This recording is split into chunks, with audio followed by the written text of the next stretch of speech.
안녕하세요. 네, 뉴라이프 비전 스쿨 23회 함께 하신 여러분들, 오늘 제가 손님이지만 어쨌거나 환영하고 또 뵙게 되어서 감사한 마음으로 오늘 함께 하겠습니다. 저는 지금 함께하는 교회라고 하는 아주 작은 교회 위례시에 있습니다. 거기에서 사역하고 있고요. 그 전에는 분당에 있는 할렐루야 교회라고, 요 바깥에 보니까 안내석에 오늘의 양식 조그만 책자가 있던데 그거 나오는 교회입니다.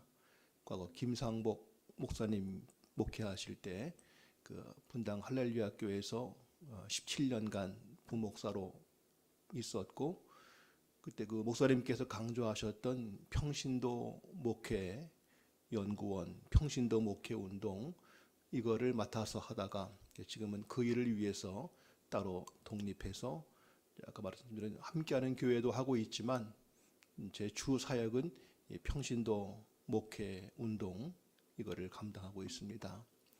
오늘 약 1시간 반 강의 시간을 통해서 우리가 더욱 주님이 원하시는 역할을 감당하기 위해서 우리 모두가 평신도 입장에서 우리의 정체성은 무엇인지, 우리가 해야 될 역할은 무엇인지, 또 그 일을 위해서 무엇을 준비해야 되는지, 이런 것들을 함께 생각해 보고자 합니다. 아마 처음 보시는 내용들은 아니겠지만 이미 우리가 다 많이 들어서 알고 있지만 한번 다시 정리를 하면서 조금 더 강조점이 무엇인가를 한번 재정리해 보는 시간 되시면 좋겠습니다. 여기 오신 분들, 또 저기 수원에 계시는 분들, 제가 말씀을 듣지 않으니까 수원 팀들은 상당히 아주 활동적으로 정말 평신도 활동, 평신도 목회 활동을 제대로 하고 있다고 들었습니다. 감사한 마음으로 오늘 이곳에 오신 분들과 온라인상으로 함께 하시는 분들 인사드리겠습니다. 제가 개인적인 양해를 구하면, 제가 지난주에 백내장 수술을 받았어요. 그래서 아직 혹시 원고를 볼 때 혹시 제가 조금 이렇게 버벅거릴 수 있으면 아직 좀 회복이 덜 됐구나, 이해를 부탁드리고 하겠습니다. 먼저 기도하고 하겠습니다. 살아계신 아버지 하나님, 아무것도 아닌 저희를 크신 은혜와 사랑 가운데 불러주셨고 또 귀한 자리에 세워주셔서 이제까지 하나님의 크신 은혜를 경험하고 성령 가운데 주님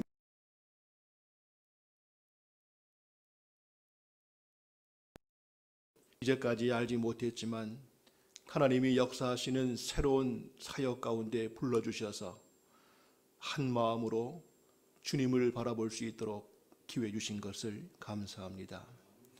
성령님, 우리 참여하시는 한 분 한 분들의 심령을 기쁘게 받아주시고 성령으로 충만케 하시고 우리를 존재케 하시는 하나님의 그 깊은 섭리와 뜻을 우리 가정과 교회와 이 사회와 더 큰 하나님의 나라를 위해서 끝까지 쓰임받는 모든 분들 되기를 원합니다. 이 시간 부족한 종 십자가로 감추시고 오직 주님께서 도구로만 사용하셔서 필요한 말씀을 온전히 나눌 수 있도록 인도하여 주시고, 이곳에 먼 거리 바쁜 시간을 내어 오신 분들과 또 수원에 계시거나 기타 온라인상으로 함께 하시는 분들 어디에 있든지 성령께서 붙잡아 주시기를 원합니다. 예수님의 이름으로 기도드립니다. 아멘. 저와 여러분들이 오늘 처음 뵙습니다마는 우리의 오늘 똑같은 마음이 있다면 어떻게 하면 주님이 기뻐하시는 일을 할 수 있을까? 내 존재가 어떻게 하면 주님을 더 기쁘게 할 수 있을까? 그 마음은 같으실 줄로 압니다. 그래서 오늘 첫 번째 말씀 에베소 5장 10절 같이 볼까요? 시작. 주를 기쁘시게 할 것이 무엇인가 시험하여 보라. 여기 시험한다는 말은 뭐 테스트하거나 시험지를 보는다는 것이 아니라 연구하고 노력하고 찾아보라. 내가 무엇을 어떻게 하면 주님이 기뻐하실까를 우리가 함께 찾고자 이곳에 모인 줄로 압니다. 각종 모임들이 많죠. 어떻게 하면 주식을 잘 투자하고 어디에 집을 사야 될 것인가, 물질에 대한 강의도 있겠고요.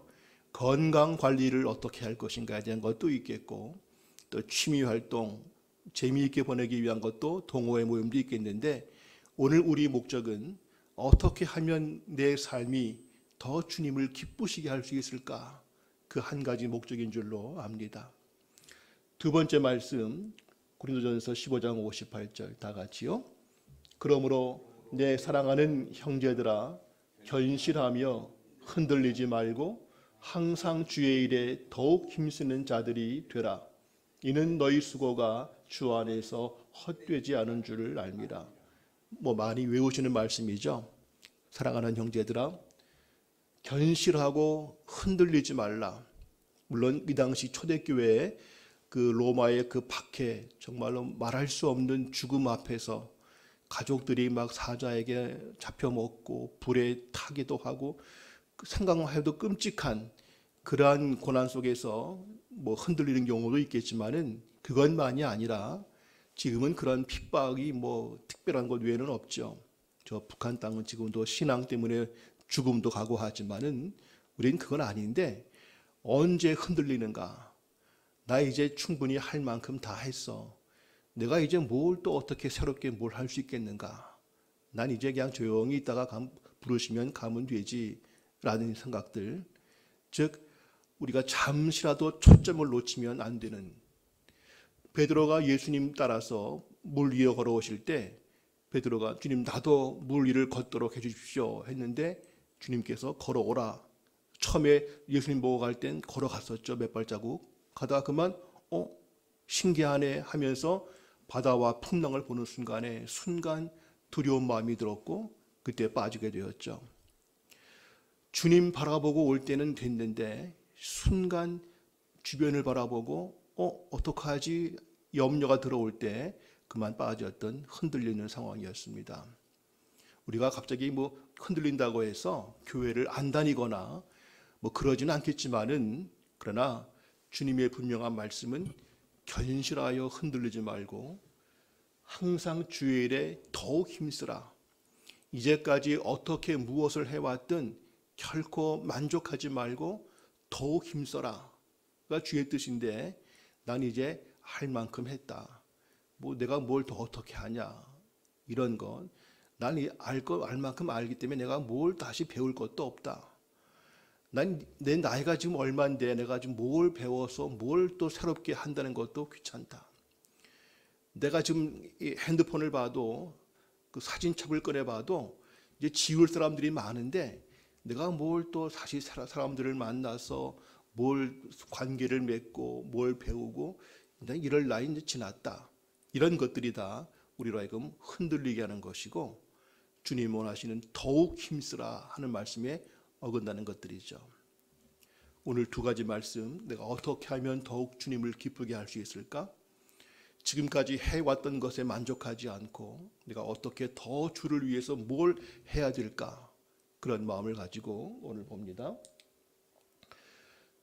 평신도의 위상, 우리의 정체성, 내 존재가 무엇인가에 대해서 인식이 필요한데요.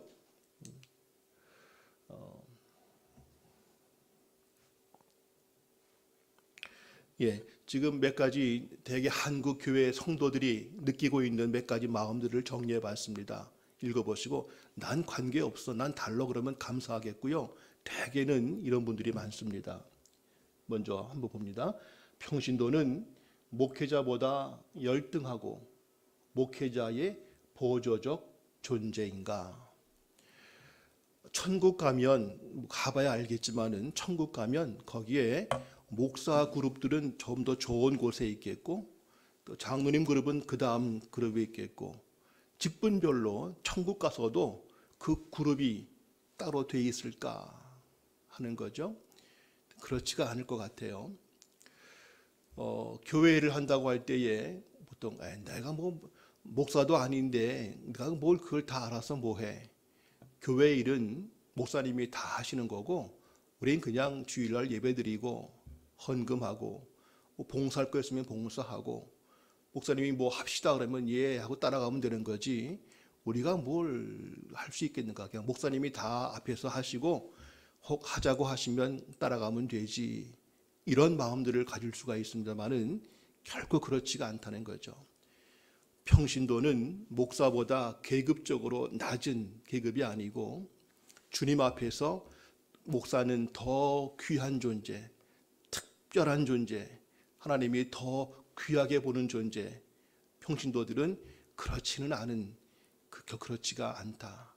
이게 계급이 아니다. 오히려 천국 가면은 평신도들이 더 은혜를 받고 더 상급받을 일들이 많이 있다. 옛날에 그런 농담들을 한참 한 적이 있었어요. 뭐 과거에, 지금은 뭐 이런 거 하면은 뭐 옛날 얘기라 할지 모르는데, 천국 갔더니, 농담입니다, 유머. 천국 갔더니 장로님들이 서빙을 하고 계시더라. 그래서 아니 왜 장로님 이러십니까 했더니 우리에게 주어진 것이 이거라고. 땅에 있을 때 교회에서 하도 그 장로님들은 대접받는 위치에 많이 있다 보니까 식당 가도 장로님 앉으시라고, 조원 자리에 앉으시라고 하면서 집사님들이 늘 봉사해 줬는데 하도 그렇게 해왔더니 천국 갔더니 거꾸로 하라 그래가지고 장로님들이 봉사하고 있다. 근데 목사님들이 안 보이셔서 어디 계십니까 했더니 목사님들은 배달 나가셨다. 그런 농담들 과거에 있었어요. 또 비슷한 농담인데 천국 갔더니 평신도가 왔을 때 목사님이 하나님께서 기뻐하시고 하는데 목사님이 오시니까 하나님이 벌쩍 일어나가지고 그냥 뛰어나가면서 더 환영하시더라. 아니 하나님 이렇게 이룰 수 있습니까? 왜 목사님을 더 이렇게 차별되고 하십니까? 했더니 하나님 말씀이 하도 오랜만에 봐서 그렇다. 이런 옛날에 농담들입니다. 옛날에. 근데 이 농담들이 말하는 게 뭘까? 우리가 너무 이런 그 계급적인 의식을 갖고 있는 것이 아닌가. 교회 내에서도 목사님들은 가장 귀하신 분들이고, 그다음에 직분에 따라서 아무 직분도 없으면 그냥 뭐 나는 교회 뭐 이름도 없는 사람이고 그렇게 여기는 것은 아닌가. 결코 그렇지가 않다는 것. 두 번째, 나는 그동안 충분히 봉사했고 이젠 더 이상 안 해도 되는가. 원래 이게 뉴 라이프 이 비전 스쿨이면은 보통 교회에서 이제 은퇴를 하시거나 이런 분들이 많이 오셨고, 지금은 듣지 않으니까 그보단 은퇴하시지 않은 좀 더 젊으신 분들도 오셨다고 해서 참 감사했습니다. 근데 대개는 이제 교회에서 은퇴하시거나 또 어떤 뭐 많이 위원장이나 뭐 많이 맡고 계시다가 내려놓으신 분들이 오실 수가 있는데, 나 이제 할 만큼 했어. 내가 뭘 또 교회에서 뭘 맡고 있는 것은 오히려 후배들한테 길을 열어줘야지. 이런 분들이 있을 수 있는데, 물론 후배들에게 길을 주는 거는 좋은 마음인데 길을 열어준다고 해서 본인은 끝나는 게 아니고 다른 일을 또 하셔야죠. 이제 그 교회를 넘어서서 새로운 또 일들을 할 필요가 있습니다. 우리가 아무리 충성을 다했다 하더라도 주님께서 우리에게 베푸신 은혜에 비하면 아직 아무것도 아니겠고요. 내가 아무리 성경 말씀을 많이 알고 기도를 많이 했고 우리 교회에서는 다들 저분은 우리 교회에서 최고로 신앙이 좋은 분이라고 그렇게 인정받을지 몰라도 주님 원하시는 기준에 비춰볼 때는 우리는 아직도 멀었다. 난 예수님 닮으려면 아직도 멀었다. 그렇게 고백한다면 우린 난 충분히 다 봉사했다. 난 알 만큼 알고 있다. 그럴 마음을 가지면 안 된다는 것이죠.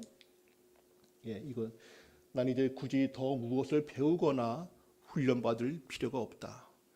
내가 목사가 할 것도 아닌데 나 지금 설교하라 해도 웬만큼 몇 편을 할 수 있을 만큼 그동안 들은 게 많어. 나 교회에서 하자고 하는 훈련들 다 받았어. 난 굳이 더 할 거 없어.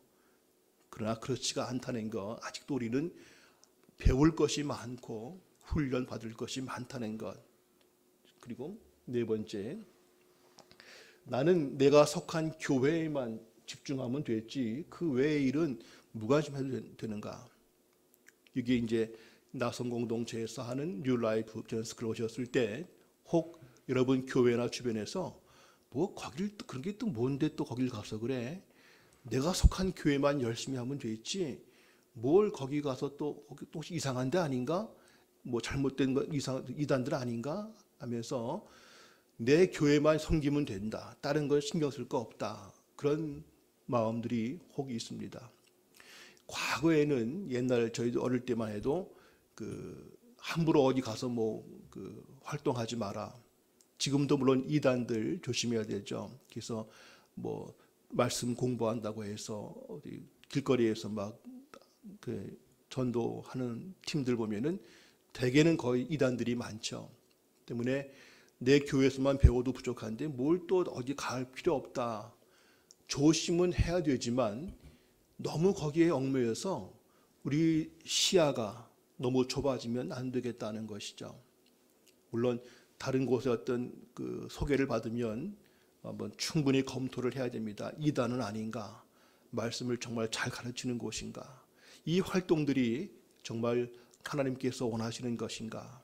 다 검토해야 되겠지만 중요한 포인트는 내 교회 외에 다른 것은 신경도 안 쓰고 뭐가 있는지도 모르고 이런 것들은 벗어나야 되겠다. 이번 기회에 이 나성 공동체라는 것이 무엇인지를 아마 처음 아신 분들도 계실 터인데 참 잘 관계를 하셨습니다. 그리고 이 나성 공동체가 하는 여러 가지 일들 왜 무엇 하는 건지 왜 하는 건지를 더 깊이 아시고 이것 외에도 이번 학기는 여기 나섬에 많이 하시지만 이 외에도 또 다른 것들도 있다면 한번 폭넓게 보셔서 지금 하나님께서 이 시대에 역사하시는 것들이 얼마나 많고 다양한지에 대해서 좀 많이 아시고 내가 직접 참여하든 간접적으로 후원하든 또 기도를 하든 더 폭넓게 아실 수 있을 필요가 있습니다. 이러한 전제를 가지고 그 다음 갑니다. 그러면 평신도란 말을 쓰는데 평신도란 말의 의미가 무언가에 대해서부터 먼저 하죠.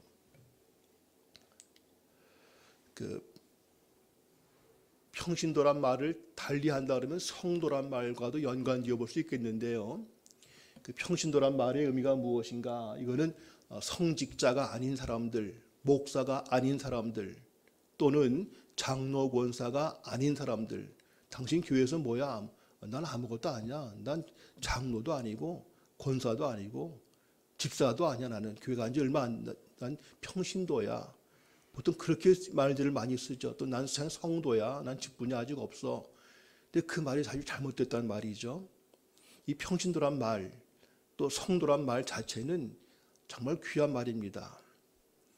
어떤 할머니께서 그 가족에서 교회 옛날에 이제 다른 교회에 있을 때 오셔서 우리 어머님을 꼭 명예권사로 70이 넘으신 분인데 이미 권사가 되기에는 안 되니까 명예권사로 꼭 세워달라고 부탁을 하시는 거예요. 가족들이 와가지고. 그래서 우리 어르신 물론 귀한데 아직 교회 오신 지가 얼마 안 됐고 아직 여러 가지 조건이 안 되시는데 했더니 꼭 그래도 해달라고. 아니 왜 이렇게 원하십니까? 했더니 곧 돌아가실 것 같은데 묘비에 또 묘비 세울 때 권사 아무개 해야 이게 뭔가 좀 이게 자랑스럽지 성도 아무개 했으면은 저분은 신앙도 그냥 별로 약한 분이었구나 이렇게 취급당할 것 같아가지고 자식의 마음으로 우리 어머님의 마지막 그 묘비의 자존심을 위해서라도 권사란 타이틀을 꼭 쓰고 싶은데 얘기하시는 거예요.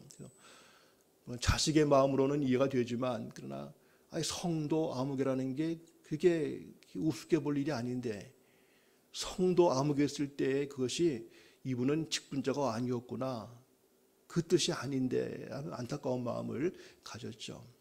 오늘 마찬가지로 성도 평신도란 말은 원래 이제 대개 그 영어 성경책이 히브리 헬라어로 있다가 영어로 되어 있다가 번역되고 하지 않습니까? 근데 원래 헬라어 말 가운데에는 그 라오스라는 말이 있어요. 라오스란 헬라어가 그 뜻은 여기서 평신도란 말이 나온 것인데 그 말의 본 뜻은 목사가 성직자가 아닌 그룹들 그 뜻이 아니고 하나님의 백성 이 뜻입니다. 그냥 그러니까 평신도의 말 자체는 거기에 목사도 포함될 수 있는 하나님의 백성이란 말이지 사제가 아닌 경우들 직분이 없는 사람들, 그걸 말하는 게 아니란 뜻이죠. 그 라오스란 말을 찾으면 헬라어 레이란 말의 복수 형태인데, 보통 단어 쓸 때 복수가 되면은 좀 더 사람 군인도 군인 한 명 있을 때보다 많이 모이면 군대가 되면은 더 힘이 있어 보이지 않습니까? 그것처럼 레이란 단수에서 라오스 복수가 되면서 성도들의 거룩한 제사장 무리들, 이러한 더 그런 위험성을 표시하는 것인데, 한마디로 평신도란 말의 근원은 헬라어 라오스에서 온 말이고, 그 말의 의미는 하나님의 백성과 같은 뜻이다. 성도도 그런 거죠. 성도, 거룩한 무리들, 그거면 되는데 그게 마치 뭐 직분이 없는 사람들 말하는 게 아니죠.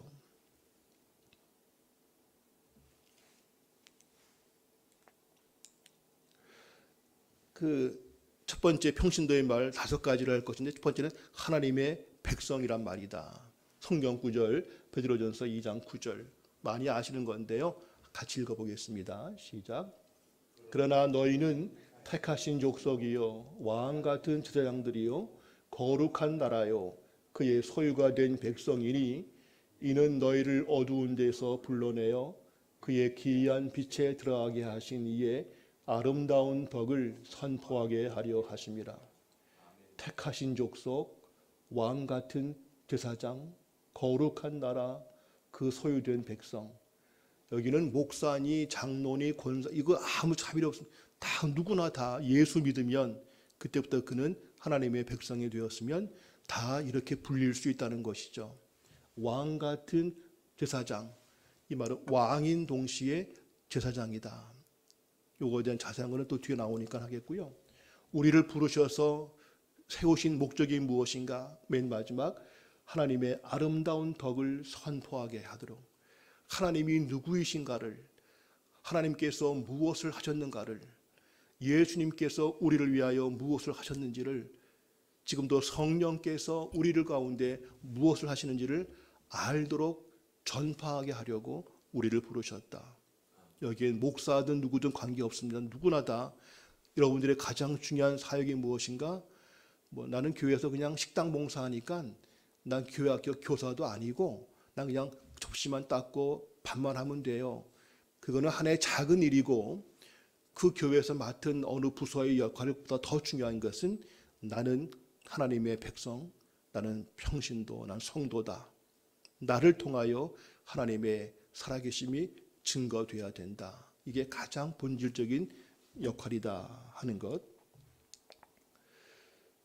지금 첫 번째가 평신도란 무엇인가? 하나님의 백성이란 뜻이다. 목사가 아닌, 사제가 아닌 그러한 낮은 그룹의 뜻이 아니다 뜻이었고, 두 번째로 평신도란 말의 의미 가운데에는 한 백성, 한 백성, 이 하나라는 건 동일한 똑같은 백성들이다, 하나의 무리다 하는 것이죠. 그 설명을 보겠습니다. 모든 그리스도인들은 하나님 앞에서 동등한 백성이다. 동등하다. 인종이나 지위나 성별이나 직분이나 어떤 조건에도 불구하고 높고 낮음이 없으며 모든 성도들이 그리스도의 몸을 이루는 지체이다. 말은 다 맞는 것 같아요. 누가 이 말을 부인하나. 그러나 엄연히 보면 한국 교회 내에서 한국 인종에 대한 차별은 별로 없는데, 그래도 보면은 아시아인들, 외국 근로자들 은근히 무시하지 않습니까? 여기 오셨을 때 우리 몽골 아이들 보시면 어떠십니까? 우리 아이와 똑같은 아이들이지라고 귀하게 보시는지, 왠지 몽골에 대한 인식이 조금 낮게 여기지 않습니까? 한국 사람들이 뭐 흑인, 백인 같지는 않지만 보면 한국 사람들도 아프리카나 동남아시아라든가 우리보다 못 사는 사람들에 대한 은근한 그 무시함이 있다고 그러죠. 그래서 그 아시아인들이 가서 하는 말들이, 나 한국에 있다 왔는데 나 많이 무시당했다라는 말을 듣습니다. 뭐 많이 아시는 예화 가운데 미국의 흑인, 백인이 차별이 심할 때 어느 흑인이 모르고 교회를 들어가려고 했더니 가로막으면서 여기는 백인들 교회이기 때문에 흑인들 들어올 수 없다. 그런 게 어디 있냐고 막 해도 안 된다고 해가지고 결국 흑인이 주일 예배 시간 다 되어도 못 들어갔습니다. 길거리에 앉아가지고 혼자 울고 있는데 한 분이 오셔서 너 왜 우냐? 저 교회 가고 싶은데 흑인이라고 못 들었습니다. 했더니 그 옆에 계신 분이 나도 그랬다 하면서 보니까 예수님이었다. 나도 저곳에 들어갈 수 없다. 그런 예화죠. 아직도 백인들이 흑인들 또 유색인종들 뭐 많이 뉴스에 나오지 않습니까? 많이 무시당하고 테러를 당하고 있다고 하는데 우리도 마찬가지로 그럴 수 있는 것들. 우리 교회에 정말 외국 근로자 가운데서 누가 소개받고 왔다 할 때 그를 정말로 귀하게, 오히려 우리말도 잘 서투를 것이고 문화가 다른데 더 배려해 줘야지, 더 귀하게 여겨주는 것이 아니라 조금 왠지 그냥 무시한 듯한, 저분들은 우리 교회 등록해봤자 뭐 헌금할 분도 아닌 것 같은데 이런 마음 갖거나 하지는 않는지. 지위 많이 다르죠. 사회적으로 유명한 분들, 그래서 교회마다 우리 교회는 누구누구 다니요, 이런. 제가 했던 분당 할렐루야 교회도 거기 뭐 연예인들도 있고 정치인들도 있고 많이 계시죠. 전에 그 정홍원 국무총리가 그 교회 교인이었어요. 뭐 정치 색을 떠나서 참 겸손한 분이었습니다. 김승규 그 법무부 장관 하신 분, 국정원장 하신 분도 그 교회 교인이셨거든요. 역시 정치색을 떠나서 제가 목사를 볼 때 그분이 장로가 됐을 때 하신 첫 번째 일이 무엇인가 하면은 그 교회 출입문 열어주는 거였습니다. 그 교회 입구가 좀 커서 유리문이 좀 두꺼웠어요. 그러니까 교인들이 직접 문 열고 들어오기는 좀 뻑뻑한 문이었거든요. 근데 그분이 장로가 되면서 첫 번째 한 일이 우리 저 문 열어주자. 그들이 기존의 다른 분들께서 또 너무 장로님이 그렇게 하시면 또 안 됩니다. 너무 체신이 없습니다. 하면서 그 집사님들이 해야지 그걸 장로님이 하시면 어떡합니까? 이래가지고 막 그러니까 그런 분들이 있는데 교회마다 우리 교회에 이런 분이 있어. 자랑이 될 때가 있죠.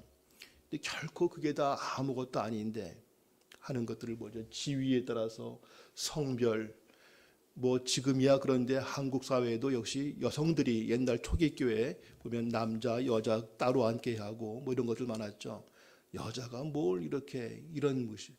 물론 성경 가운데에도 여성들이 왠지 무시당한 듯한 표현이 없진 않지만 그거는 예수님이 그렇게 했다는 것이 아니라 그 당시 그런 시대가 있었다는 것을 보이면서 예수님은 그러한 가운데에도 여자와 어린아이들과 나그네들을 선대하셨죠. 이런 그 의식들. 그러니까 저는 합동측 교단입니다만은 합동측은 아직도 여자 목사가 없어요. 여자 장로님도 없고 또 이런 것 때문에 논란이 되게 하죠. 왜 여성은 왜 안 되냐 이런 논란이 있는데 어쨌거나 그렇고요. 직분. 그래서 교회 안에서 정말 직분에 오히려 어떤 교회 주보를 봤더니 그 주보에 보면은 뭐 담임 목사, 부목사, 전도사, 장로님들 이름 나오지 않습니까? 그 어떤 교회 보니까 거꾸로 넣었더라고요. 담임 목사님이 제일 밑에 있고 그 위에 부목사가 있고 전도사 있고 장로님들이 계시고, 우리는 거꾸로 가야 됩니다. 담임 목사가 왕이 아니고 우리가 담임 목사님은 제일 밑에서 섬기는 자입니다. 성도가 제일 귀합니다. 이런 어쨌거나 한국 교회 안에 그렇게 말은 안 하고 싶지만 실제 현실 가운데에는 그러한 지위나 성별이나 직분 또는 그 사는 그 경제 수준 이런 것들 때문에 많이 차별이 있지 않습니까? 그게 없으면 정말 감사한데 대개 교회마다 그런 것들을 많이 느끼고 있고요. 이것들을 다 철폐해야 되는 것이 한 백성이다. 그러니까 우리는 평신도 그 말 가운데에서 우리는 다 한 백성이야. 뭐 좀 잘 살고 못 살고 많이 배우고 못 배우고 뭐 직분이 어떻고 그거 아무 관계, 오히려 직분은 더 섬기라고 주신 것인데 이게 감투가 아니야 하면서 정말 다 하나가 되어야 되는. 혹시 교회마다 보실 때 그 장로님들 자리가 따로 되어 있지는 않습니까? 여기 장로님들석 이렇게 구분 왜 해야 될까 싶기도 하고요. 식당에 가서 밥 먹을 때도 여기는 장년줄석, 어른들을 위해서 노인들을 위한 자리는 따로 구분할 필요가 있겠죠. 그분들 힘드시니까. 그러나 직분을 가지고 자리를 따로 배치한다는 교회들도 혹 있어요.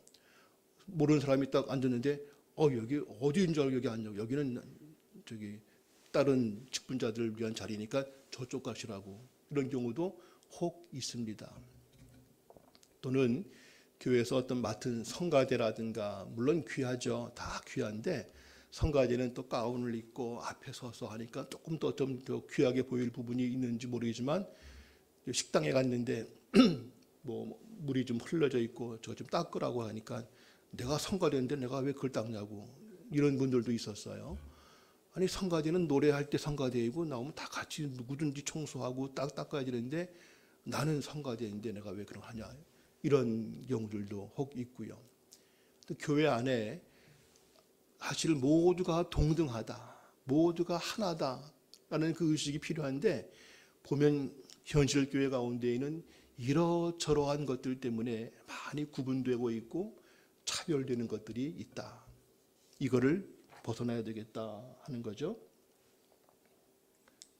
또 한 백성이란 말 가운데에는 볼까요? 심지어 목회자도 교회의 머리가 아니며 오직 유일한 머리이신 예수 그리스도, 주님만이 우리의 머리이시고 그 외에는 다 동일한 지체에 불과하다. 성경 구절들은 각자 보시면 되겠고요. 이게 말로는 교회의 머리는 예수입니다 하지만 실제 보면 교회의 머리가 단임 목사일 때가 많습니다. 목사님이 한마디 하시면 그게 법이 되어져. 우리가 가끔 카톨릭을 때로 이제 비판하거나 이거 아니지 않는가 싶은 것 중에 하나가 이제 교황 무호설 이런 것. 물론 그것이 뭐 교황은 잘못이 없어가 아니라 교황으로서의 그 권위를 행사하는 그 모든 것들은 이제 잘못이 없다는 것인데, 마치 담임 목사님이 교회의 모든 최고의 그런 왕이 되시는 경우들이 혹 있죠. 물론 교회의 영적 질서는 필요합니다. 그리고 말씀을 맡아서 다르다 직장 바쁘시고 가정일 바쁜 가운데 목회자가 더 많이 기도하고 연구하고 하다 보니까 더 전문가로서 교회에 대해서 많은 식견을 가지고 또 책임을 지고 결정도 하는 것들이 있죠. 그러한 영적 질서와 역할의 차이는 있겠지만은, 그러나 근본적으로 담임 목사님이 교회의 머리는 아니죠. 머리는 오직 예수님이시고 우린 다 몸이고, 목사는 어디일까? 입일까? 말한 설교하니까. 아니면 가장 가까우니까 머리에 가까운 목일까? 목사니까. 그것도 아니고요. 모든 사람은 다 똑같다는 거. 그리고 그 모든 지체는 높고 낮음이 없고 역할, 은사가 다를 뿐이지 다 누가 더 귀하지 않다는 것. 제가 이제 신학대학원을 간다 그럴 때 저희 아버님께서 많이 반대하셨어요. 대개 다 그렇죠. 근데 마지막 허락하실 때 한 가지 말씀하셨습니다. 너 그러면 목사가 하나님 뜻이라면 가긴 가야 되겠지만 한 가지 약속을 꼭 하라. 목사가 된 뒤에 절대 어디 식사할 때 숟가락 먼저 들지 마라. 무슨 말씀인지 아시겠죠? 목사님이 나이가 어린데 목사님이신데 먼저 드셔야죠. 이거 절대 너무 철저하게 어른들 모시고 깍듯하게 예우하고, 목사라는 타이틀 때문에 젊은 나이에 너무 어른 대우 받지 말라를 많이 하셨어요. 지금도 제게는 아버님의 그 모습 말씀이 늘 좌우명처럼 되어 있는데,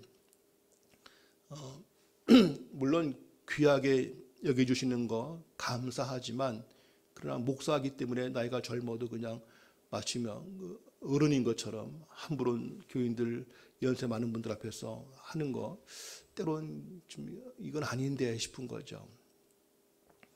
그냥 목사라는 역할과 직분을 받은 것, 그리고 말씀을 할 수 있도록 더 시간과 모든 조건들을 배려해 주시는 것은 좋지만, 그러나 그것이 마치 모든 거에 우선적인 것은 아니죠. 동일한 지체이다. 발가락이든 손가락이든 몸이든 심장이든 어디든 다 똑같다는 거. 근데 우리 한국 사회는 똑같지가 않아요. 이게 더 귀한 교회 봉사할 때에도 뭔가 더 주차 봉사 큰 교회에서 할 때도 보면은 그 자리가 있지 않습니까? 그 말단들은 제일 지하 가스 많이 나는 곳에 있고 제일 선임들은 제일 입구에서 인사하면서 모든 교인들이 다 볼 수 있는 자리.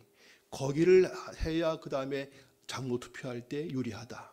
이런 것들이 있어서 예배 안내원 할 때에도 그냥 어떤 분들은 저 구석 그냥 2층 저 끝에서 앉아서 거기서 봉사하는 거면 어떤 사람은 제일 가운데 입구에 거기 있어야 뭔가 이제 인정받고 한다는 이런 모든 것들이 식당 봉사하시는 분들은 거기는 지식도 없고 그냥 인물도 별로 없고 그냥 거기는 허저분한 분들이 봉사하는 곳 이렇게 인식들이 되어 있는 것은 아닌가.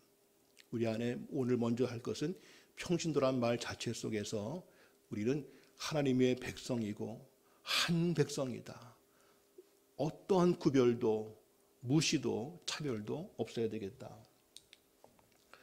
이제 폴 스티븐스라고 하는 신학자입니다. 영성 신학자인데 그분이 한 말은 교회 안에서 성직자와 평신도를 구분 지으려는 것은 세속적 영향 때문이다. 성경에 기초한 것이 아니고 세상적 영향 때문이다. 아까도 하기 전에 어떤 분과 대화를 나눴는데요. 한국 사회는 유교 문화, 또 군대 문화, 또 직장에 가면은 상하급 계급 문화 때문에 교회에서도 별걸 가지고 다 그냥 위아래를 따지려고 그러고 내가 선배다, 내가 이 교회에 먼저 왔다, 막 이러면서 어떤 그런 것들을 자꾸 나누려고 하는 거, 이거는 성경과 관계없는 세상적인 영향 때문이다. 지금 세 번째, 평신도란 말, 성도란 말 가운데는 첫 번째는 하나님의 백성, 그 자체가 귀하다. 그리고 두 번째, 한 백성이다. 높고 낮음이 없고 다 똑같다. 오직 우리의 머리 되시는 예수 그리스도만이 귀하시다. 세 번째는 그 말 가운데 유기체적인 교회가 되어야 된다. 유기체란 말은 서로 연관성이 있다는 말입니다. 유기체란 말은 그 두 가지 써 있는데 그 아래 보시면 제도적인 교회가 아니라고 하면은 교회 안에 소위 종교 전문가라고 불릴 수 있는 성직자, 목회자들만 특별한 소명을 받은 자이고 그들의 교회를 다 하는 것이고 우리는 그냥 따라가고 도와주는 거다. 이렇게 느끼는가 하면 그 위에 유기체적 교회는 살아계신 예수 그리스도의 몸으로서 그 몸은 머리는 예수 그리스도이시고 모든 성도들은 한 몸, 동일한 지체이다. 즉 이 말 가운데에는 머리만 있다고 될 수 있는 게 아니기 때문에 우리 모두가 다 필요한 존재이다. 목사님만 활동 잘 하시면 돼. 우리 목사님이 열심히 하나님 일을 할 수 있도록 우리는 그냥 도와드리고 헌금 많이 내고 하면 돼. 그것이 아니라 우리 모두가 다 교회 안에 관계를 가지고 있고 우리 다 모두가 역할이 있고 할 일이 있는 것이다. 이게 한두 사람만 뛴다고 되는 것이 아니다. 그런 겁니다. 그 유기체란 말 가운데 한번 같이 읽어보겠습니다. 시작. 유기체로서의 교회라면 모든 성도들은 머리이신 그리스도 안에서 상호 연관성, 상호 의존적 관계와 책임을 감당해야 한다.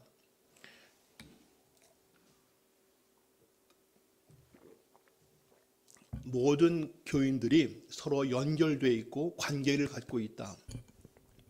그리고 서로 책임을 갖고 있다.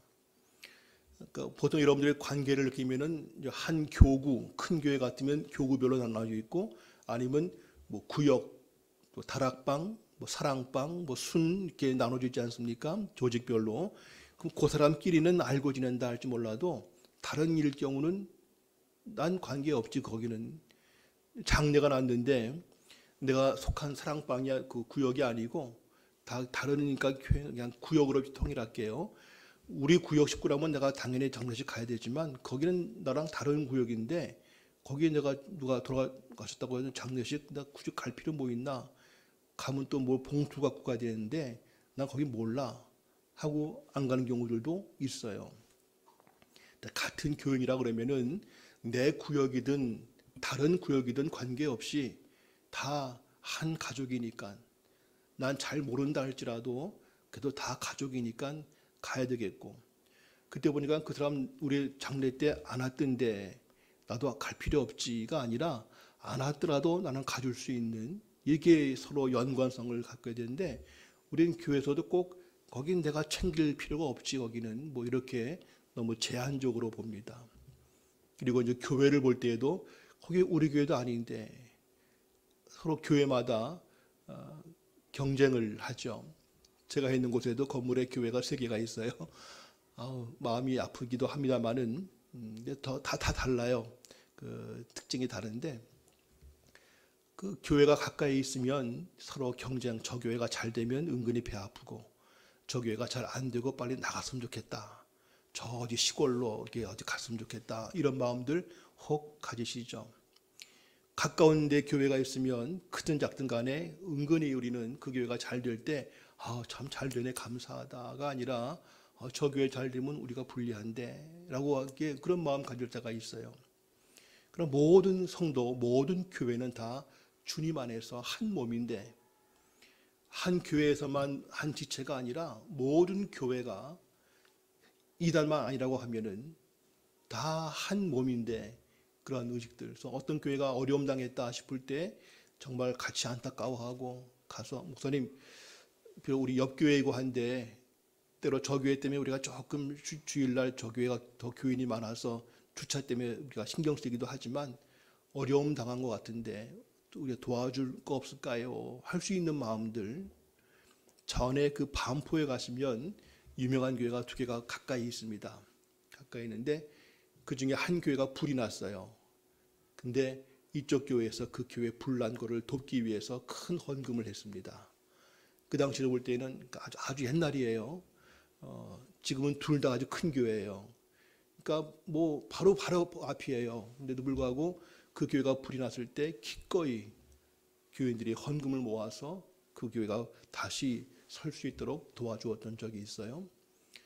그게 당연한 것일까, 특별한 것일까 볼 때 우리 주위에는 어떤 교회를 할지라도 잘 되기를 바라주는 마음들 함께 필요한데, 우리는 다른 교회에 세워지면은 관심도 안 가지고요.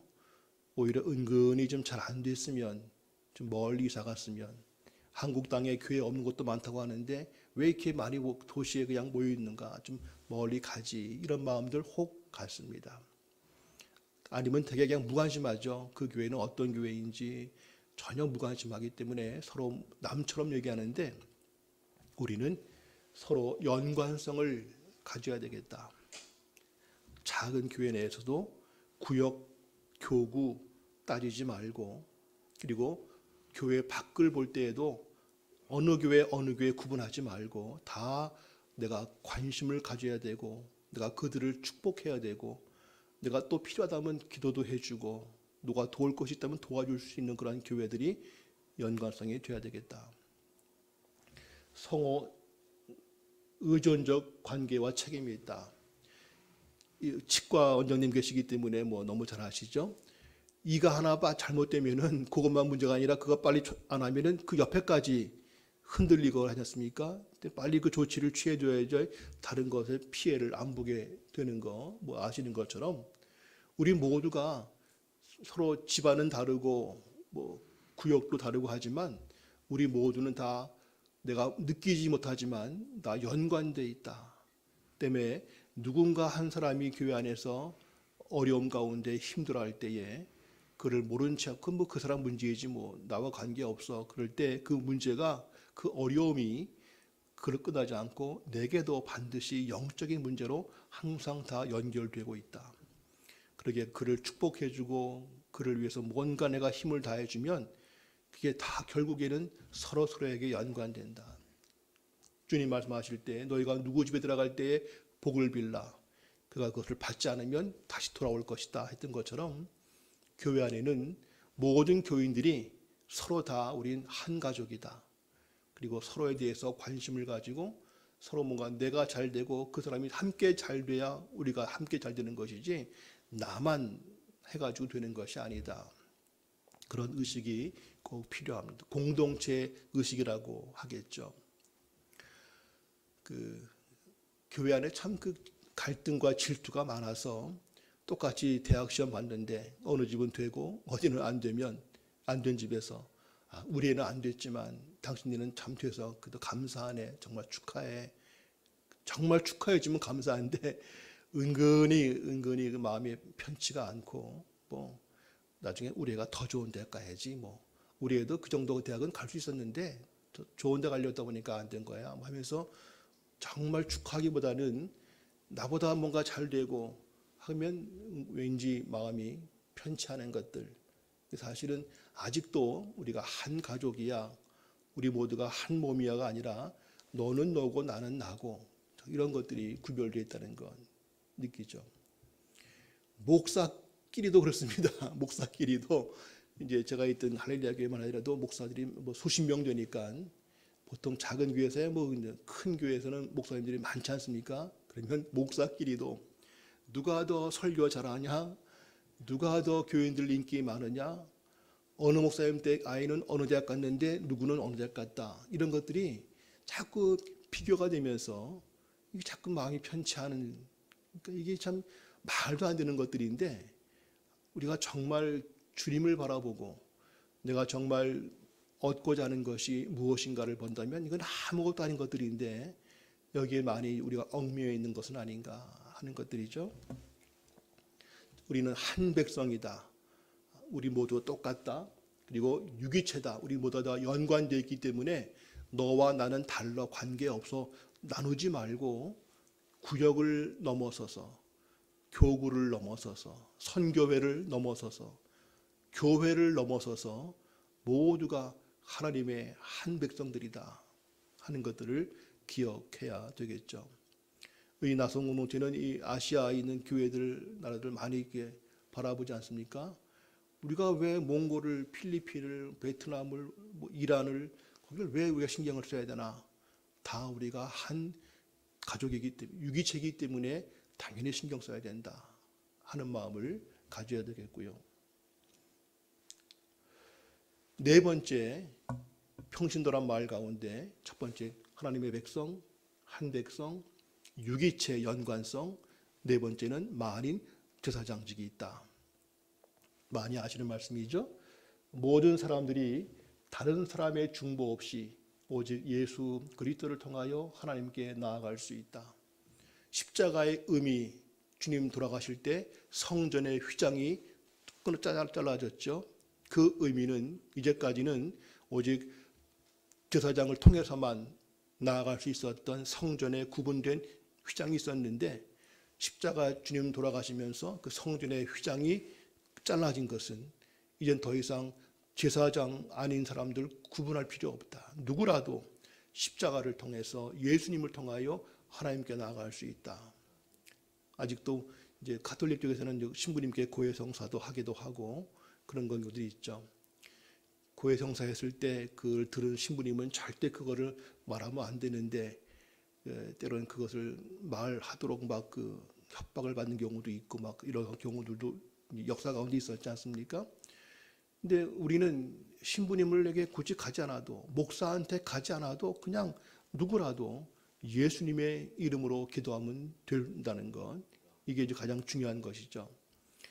아직도 목사님을 너무 의지하는 경우들이 있어요. 물론 목사를 통해서 말씀을 배우고 또 함께 축복기도 할 수 있는 거 좋은데 꼭 목사가 와서 기도를 해야만 되는, 그것도 부목사 가지고는 안 되고 담임 목사님이 와야만 되는, 심지어 목사님 가운데에도 그런 분들이 있어요. 내가 가서 축복기도 해줘야 정말 그 축복이지 부목사가 가서 하는 거는 그는 급이 다르다 하면서 마치 기도에도 급이 있어서 내가 담임 목사님이 모셔야 된다, 그런 경우들이 혹 있는데, 만약 어떤 환자분이 있는데 목사님이 가서 기도해 줄 때와 권사님이 가서 기도해 줄 때와 하나님은 다르게 보실 거다. 그래도 목사가 가서 기도해 줘 하나님이 오케이 더 힘을 주시지라고 여긴다면은 이건 아직도 이런 거 다른 거죠.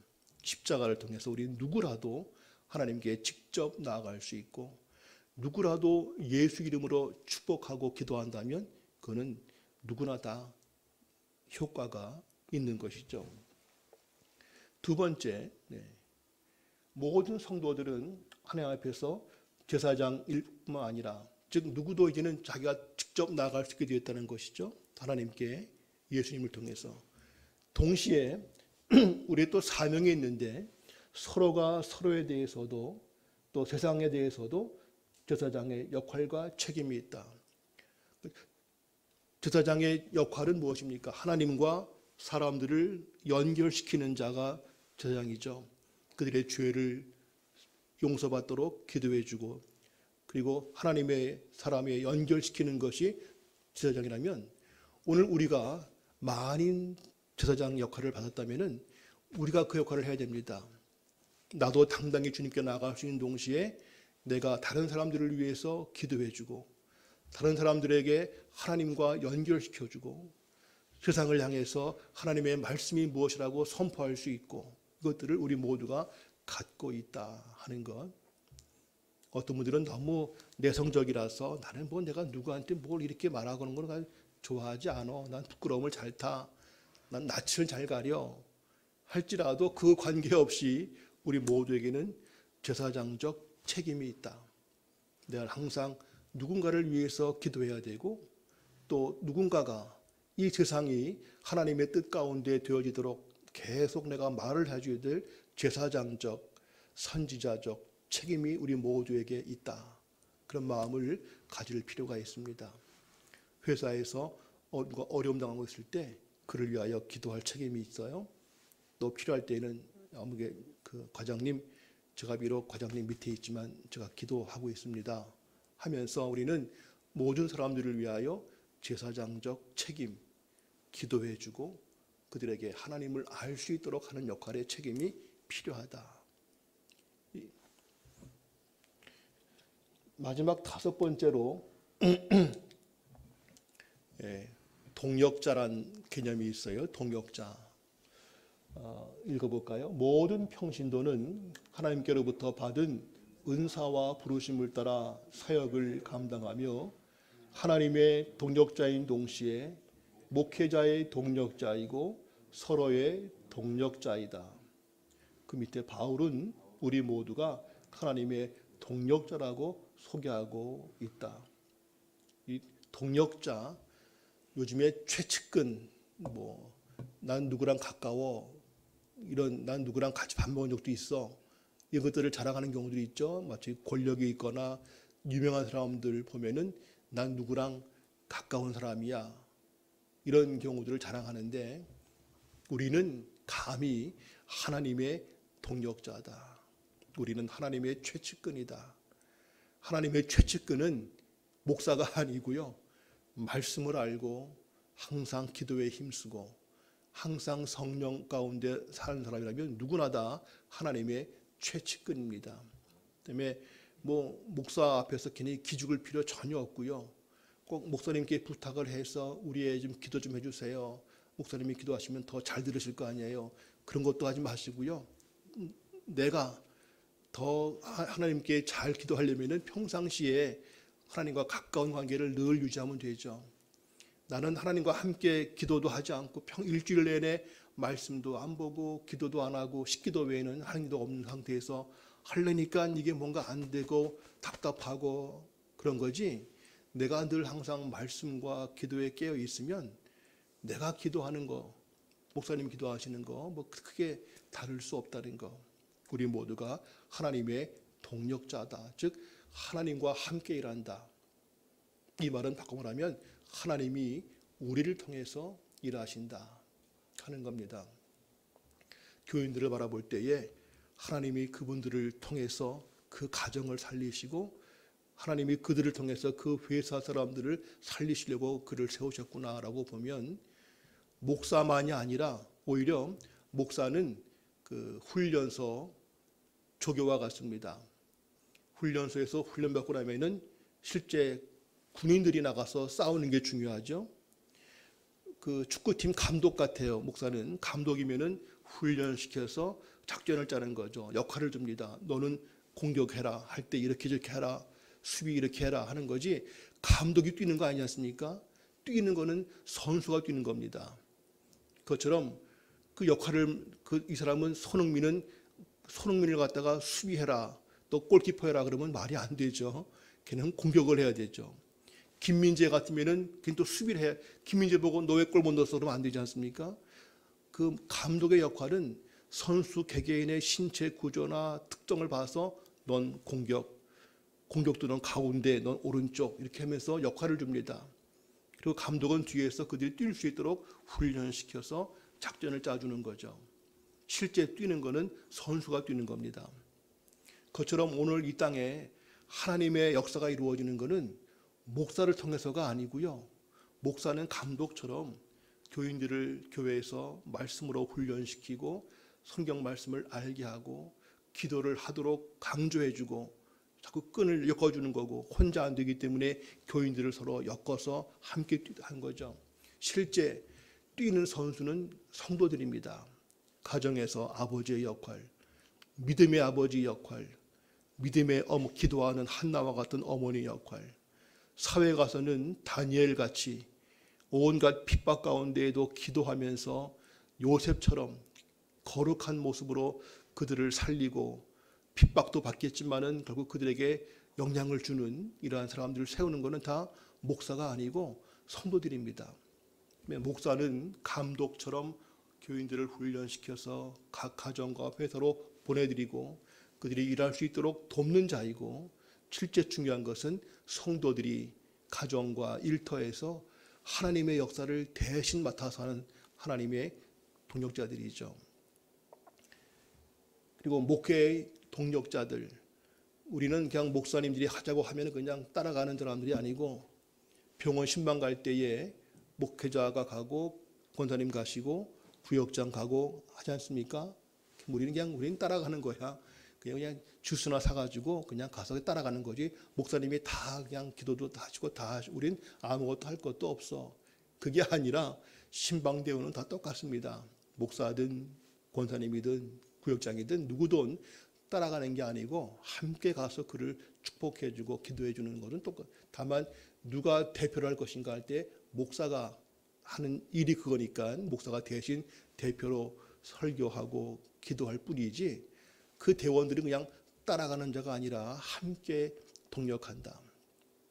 제가 이제 목사를 32년째 하고 있어요. 하다 보니까 신방 갈 때 그 신방 대원들이 누군가에 따라서 그 신방의 분위기가 좀 달라질 때가 많아요. 어떤 분이 함께 하시면 그날은 정말 왠지 예배 신방 가서 달라요. 말씀을 전할 때라든가 기도할 때라든가 왠지 더 힘이 날 때가 있어요. 어떤 때는 아주 이게 말이 안 나오고 기도를 하려고 해도 진짜 힘들 때가 있어요. 영적으로.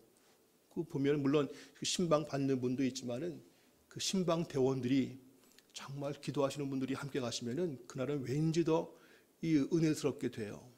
근데 말만 권사이고 기도 한 번도 안 하시는 분들이 가면 이게 뭔가 이게 소위 장단이 안 맞고 뭔가 이게 힘이 말은 나오는데 힘이 안 실릴 때가 있습니다. 그래서 신방 대원들이 참 중요하다. 그냥 목사 혼자 다 하는 게 아니고 정말 기도하는 분들이, 정말 그 영혼들을 붙잡아주는 분들이 함께 기도할 때 더 힘이 되는 것처럼 이 모든 것들은 따라가는 자가 아니라 목사의 동력자, 팀워크이다. 그리고 서로의 동력자이다. 그래서 교인들끼리 어떤 일을 하실 때 그냥 이건 내 부서가 아니니까 난 관계없어 하지 말고 함께 그 일을 다 도와주고 관심을 갖고 하는 일거리들. 이제까지 교회에서 어떤 그 부서 일을 할 때 내 부서가 아니면 굳이 뭐 신경 쓸 거 없지, 모른 채 했거나, 또 부서끼리도 경쟁이 벌어져가지고 그 구역끼리도 경쟁이 벌어져가지고 어느 구역이 특성할 때는 몇 명 나왔고 아주 화음도 잘 맞고 좋았는데 우리 구역 나갈 때는 사람도 적고 음도 안 맞고 창피하다. 그런 거 따지지 마시고 서로가 항상 도와주고 동력자의 마음을 갖는 것들이 필요합니다. 축구할 때 두 골을 넣어도 3골 먹으면 지는 거죠. 공격과 수비와 키퍼 다 역할이 있어야 그래야 진정한 승리가 됩니다. 내가 아무리 전도 많이 해서 교인을 끌어와도 교회에서 그것들 다 놓쳐버리면 허사가 되는 것처럼 교회 안의 모든 조직과 역할은 서로 동력자의 마음을 갖는 것이 필요하다. 어떤 일도 경쟁 의식이나 무관심하게 보지 마시고 항상 같은 마음을 가지고 일을 하도록 하자.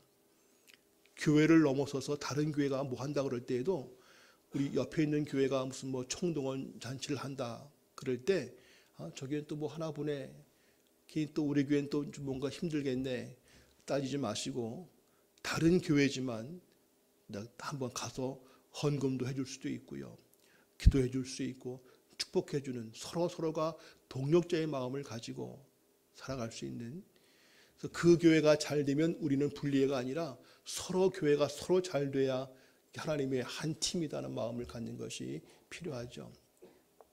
나중에 주님께 가시면 평가받을 때 넌 네가 맡은 교회 몇 명 부흥시켰어가 아니라 너는 주님의 마음을 가지고 더 크게 하나님을 위해서 무엇을 했는가 할 때에 저는 그냥 우리 교회만 했어요. 내 구역만 돌봤습니다. 이것이 아니라 하나님께 큰 마음을 드릴 수 있는 우리가 되어야 되겠죠. 자, 여기까지가 이제 평신도란 말의 의미가 무엇인가에 대해서 많이 다 아시지만 한 번 더 강조했어요. 5가지 의미, 우리 평신도란 말, 또 다른 말로 하면 성도란 말이 무엇인가. 이건 목사가 아니고 직분도 없는 그냥 난 아무것도 아니야, 그 뜻이 결코 아니다. 평신도란 말은, 성도란 말은 하나님의 백성이다. 나는 하나님께 속한 자이다. 나를 통하여 하나님이 나타나야 된다, 그 뜻이고, 한 백성, 우리 모두는 어떤 걸로도 높고 낮음이 없고 우열이 없다. 직분도 재물도 학력도 외모도 아무것도 우리는 더 따질 수 없다. 우린 유기체다. 서로 연관되어 있다. 너무 나누지 말자. 비록 조직 질서상 조직은 필요할지라도 내 구역을 넘어서서, 우리 교회를 넘어서서, 한국 교회를 넘어서서 전 세계 모든 교회가 연결되어 있는 유기체이다. 서로가 잘 돼야 그것이 내게도 복이 된다. 연관성이 있고 책임성이 있다. 우리는 만인 제사장이다. 우리는 누구도 뭐 꼭 신부님이나 목사님을 의지하려고 하지 마시고 누구라도 예수님을 통해서 하나님께 당당히 나아갈 수 있다. 그렇게 나가도록 힘써야 된다. 권리는 받았는데 기도도 한 번도 안 하고 있는 것은, 이거는 권리를 안 쓰는 거죠. 우리는 누구라도 직접 하나님께 나아갈 수 있다는 것 속에서 더 힘써서 은혜의 보좌 앞에 나아가기를 힘써야 되겠고, 그리고 또 내 주변 사람, 이웃 사람, 세상을 향해서 제사장적 책임을 감당할 수 있는 그를 축복해주고 기도해주고, 알든 모르든 고마워하든 고마워하지 않든 관계없이 우리는 그들을 위해서 계속 기도해야 되죠. 정치가를 위해서도 계속 정치색을 떠나서 대통령과 정치가들과 기업가들과 이 모두를 위해서 늘 우리 기도해야 되죠. 뉴스 볼 때마다 그냥 막 어떤 분들은 속상하고 막 욕 나올지라도 우리는 욕 나오는 전혀 아니고 우리는 그를 축복하며 기도할 수 있는 그런 마음들을 갖는 제사장적 마음이 필요하겠고, 마지막 우리는 동력자다. 하나님이 나를 통해서 일하신다. 난 어느 목사님과 가까워. 교회에 보면 사진 찍을 때 꼭 어떤 분들은 담임 목사님 옆에 가서 사진 찍으려는 분들이 있어요. 거기 내 자리야 하면서 꼭 보면은 그 사진 찍을 때 그 서열이 있죠. 가장 목사님과 최측근 가까운 사람들, 그 옆에 뭐 관계없는 사람들은 맨 뒤에 그냥 보이지도 않게 이런 것들이 있는데, 우리는 목사님의 최측근 되려고 하지 마시고 우리는 하나님의 최측근인 것을 기억하시면서 또 서로에게 동력자, 집사님 힘든 거 있으면 나한테 얘기해, 기도할게. 난 동력자니까 내 모든 걸 함께 해야 돼. 그런 마음을 가질 수 있는, 이 나섬 사역을 볼 때에도 우리 유해근 목사님의 동력자가 되셔야 되겠죠. 뭐 하신다니까 뭐 하나 보다가 아니라 이제 이 모든 일들을 함께, 얼마 전에 페르시아 예배하고 했었지 않습니까? 저도 가끔 들어가 함께 참여합니다. 시간 될 때는. 그러니까 어디에 있든 우리는 항상 하나님의 일이 분명하다면 뭐든지 함께 하려고 하는 마음들, 동력자의 마음이 필요하죠. 그 다음 넘어갑니다. 아까 동력자 우열이나 차별이 없다. 상호 의존적 관계. 동력자 에베소 3장 18절 능히 모든 성도와 함께 지식에 넘치는 그리스도의 사랑을 안다. 축구를 잘 하려면 축구를 자꾸 해봐야 늘죠. 영어를 배웠는데 영어를 잘 하려면 자꾸 영어를 써봐야 알지 않습니까? 그것처럼 우리가 신앙이 잘하려면은 혼자서 성경 공부한다고 되는 것이 아니라 성도들과 함께 교제하고 교인들 때문에 속도 썩어보고 교인들 때문에 막 억울해 일도 당해보고 이러는 가운데에서 성도와의 관계 속에서 주님의 사랑이 무언가를 알게 되기 때문에 성도와의 관계 속에서 우리가 그리스도의 사랑을 알고 온전해질 수 있다는 것. 그래서 아무리 성경 많이 알고 해도 혼자 따로 노는 사람들은 신앙이 온전치가 않습니다. 함께 교인들과 부대끼면서 서로 상처 주고받으면서 온전한 신앙이 자랄 수 있다. 이제 그러면은 우리 평신도가 누구인가를 많이 이제 지금까지 알았어요. 예. 그러니까 어떠한 조건으로도 높고 낮음, 내가 뭘 한다고, 난 관계도 없는데 뭘, 난 잘 알지도 못해. 이런 마음 갖지 마시고 하나님의 일이 분명하다면 우리 모두에게 하나님께서 책임을 주셨다. 내가 그 일에 함께 뭔가 해야 될 사람이다 하는 것들을 느끼신다면 이제 뭘 할 것인가? 첫 번째, 목양 사역을 해야 된다. 목양 사역. 요한복음 21장 예수님 부활하신 다음에 베드로에게 하신 말씀이었죠. 함께 읽겠습니다. 시작. 세 번째 이르시되 요한의 아들 시몬아 내가 나를 사랑하느냐 하시니 주께서 세 번째 내가 나를 사랑하느냐 하심으로 베드로가 근심하여 이르되 주님 모든 것을 아시오매 내가 주님을 사랑하는 줄을 주님께서 아시나이다. 예수께서 이르시되 내 양을 먹이라.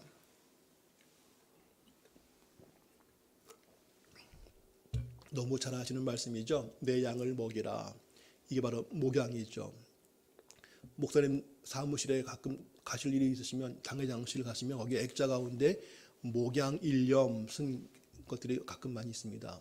오직 나는 목양하는 일에 온 마음을 바친다. 목양 일념 써 있는 데 있어요. 저도 목사 될 때 어떤 분이 선물로 준 액자가 그겁니다. 목양 일념. 근데 이 목양이란 말은 목사만 쓰는 말이 아니고요. 우리 모두가 다 목양을 해야 됩니다. 목양이란 말 자체가 양을 돌본다는 것이거든요.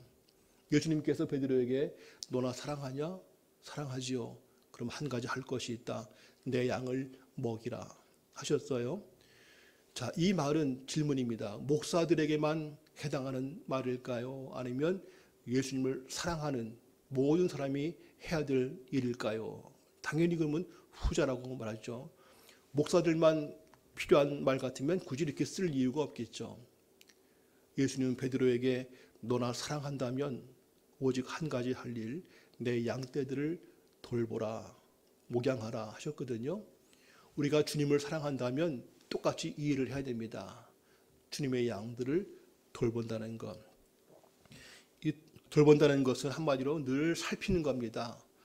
별 일이 없는지 살피고 우리 구역장 권찰들 늘 구역 식구들 챙기지 않습니까? 전화도 해서 별일 없어요.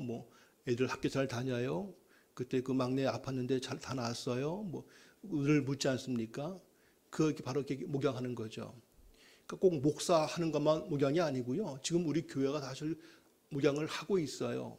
근데 문제는 구역장 권찰만 하는 걸로 잘못 인식하고 있고 교회 학교 교사들만 애들들 전화하고 사주기도 하고 교회 잘 나와 걔들 챙겨주고 공부 잘하니 그 교사와 구역장 권찰만 하는 것 좀 나가는데 그렇지가 않고 우리 모두가 다 항상 돌봐야 된다. 성도들을 돌봐야 된다. 그래서 이제 오늘을 거기까지 하지 않지만은 이 평신도 목회라는 개념 속에서 이 페이스라는 것이 있는데 그 PACE 뒤에 잠깐 나옵니다. 근데 P라는 게 뭐죠? 프레이, 기도거든요. 한 사람당 누구나 예외 없이 적어도 4가정 이상씩을 꼭 기도해라. 너무 많으면 못한다. 4가정에서 5가정 정도 기도하되 주님 아무개 집사님 가정 복 주시옵소서. 아멘.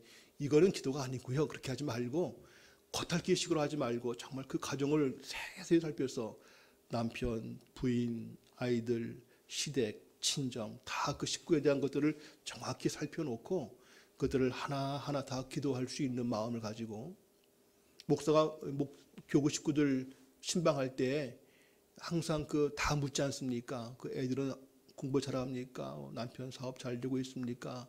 그때 뭐 누가 이모인가 누가 아프다고 했는데 낫습니까? 뭐 한 것처럼 그 본인만이 아니라 거기에 딸려 있는 가족들과 그 직장 동료까지 다 살펴서 기도해라. 그러면 한 가정을 놓고 기도할 때에 시간이 꽤 들어갑니다. 그러니까 전에 어느 목사님께서 기도하시는데 난 우리 교회 몇천 명 교인들을 다 기도합니다. 어떻게 되니까는 새벽에 기도할 때 주님 아무개 해가지고 3,000명 이름을 다 된다.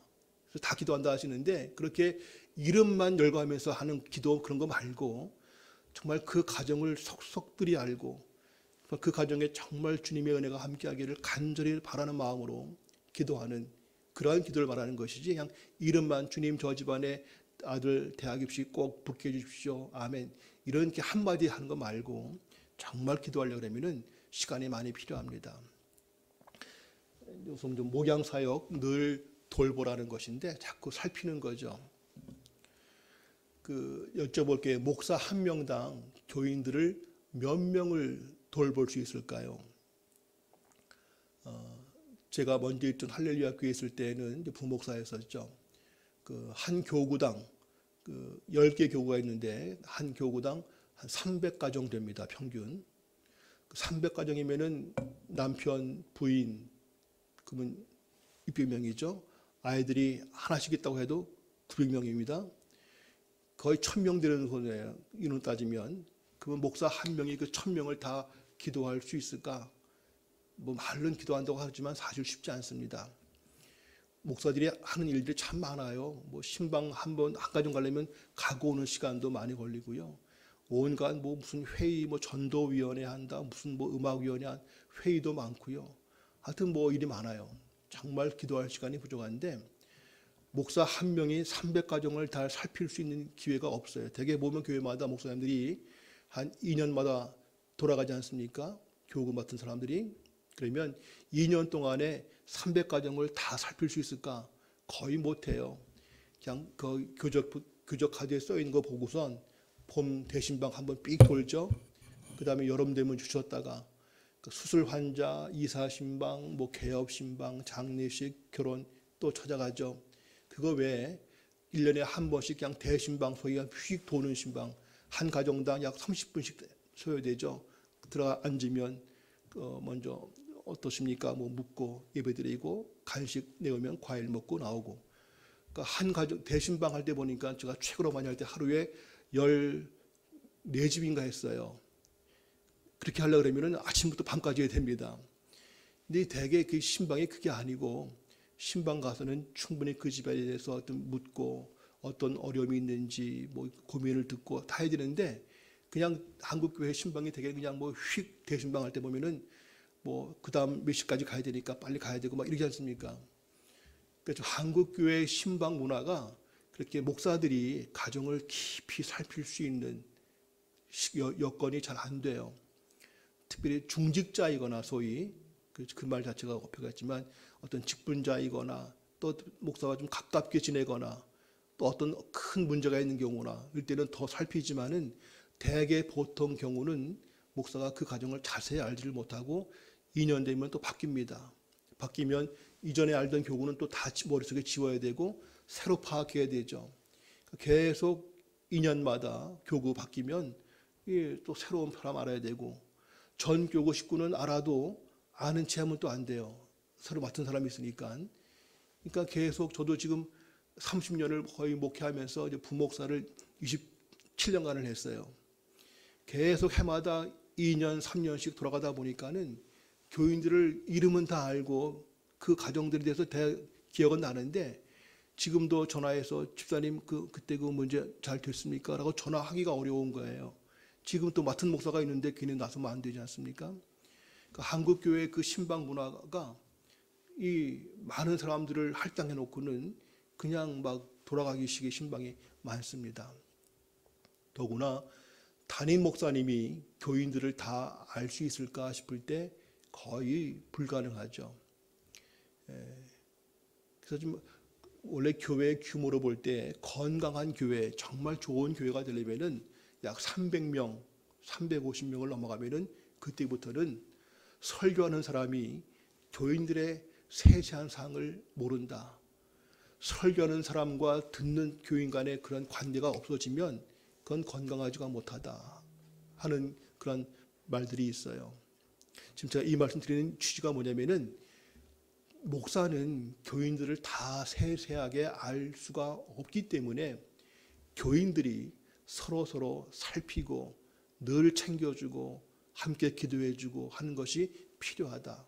그러니까 목사의 신방을 의존하지 마시고, 물론 목사도 하긴 하지만 정말 중요한 것은 구역장, 권찰만이 아니라 모든 분들이 서로에 대해서 관심을 가지고 계속 기도해주고 살펴주고 하는 것이 정말 중요한 일이다. 그게 없으면 우리는 뭐 특별한 어려움도 없고 뭐 하니까 목사님이 신방 올 필요도 없어요. 요즘에 코로나 이후로는 신방 문화가 많이 이제 어려워졌어요. 굳이 신방 그렇게 많이 안 받으려고 그러고요. 신방 오면 또 청소 다 해야 되고 뭐 일이 많지 않습니까? 또 대접도 해야 되고 번거로우니까는 그냥 신방 오지 마시고요. 그냥 일 있으면 전화 드릴게요. 카톡으로 문자 드릴게요. 이렇게 많이 요즘 바뀌었는데 어쨌거나 목사들이 교인들을 다 살필 수 없다는 현실 속에서 성도들이 서로 살펴야 된다는 것, 부지런히 살피는 목양이 꼭 필요하다. 말씀 사역을 해야 됩니다. 성도님들이 할지라도 근데 목사가 아닌데 무슨 설교합니까? 설교란 말이 아니고요. 우리 모두가 말씀의 전문가가 되어서 언제라도 말씀으로 사람들에게 권면하고 힘을 주고 해야 될 때가 있다. 이사야서 50장 4절 같이 볼까요? 시작. 주 여호와께서 학자들의 혀를 내게 주사 나로 권고한 자를 말로 어떻게 도와줄 줄을 알게 하시고 아침마다 깨우치시되 나의 귀를 깨우치사 학자들 같이 알아듣게 하시도다. 이 말씀을 먼저 받은 사람은 이사야지만 또 질문, 이 말은 설교하는 목사만 해당될까요? 아니면 모든 사람에게 주신 말씀일까요? 당연히 모든 사람들에게 주신 말씀이죠. 뭐 하라는 겁니까?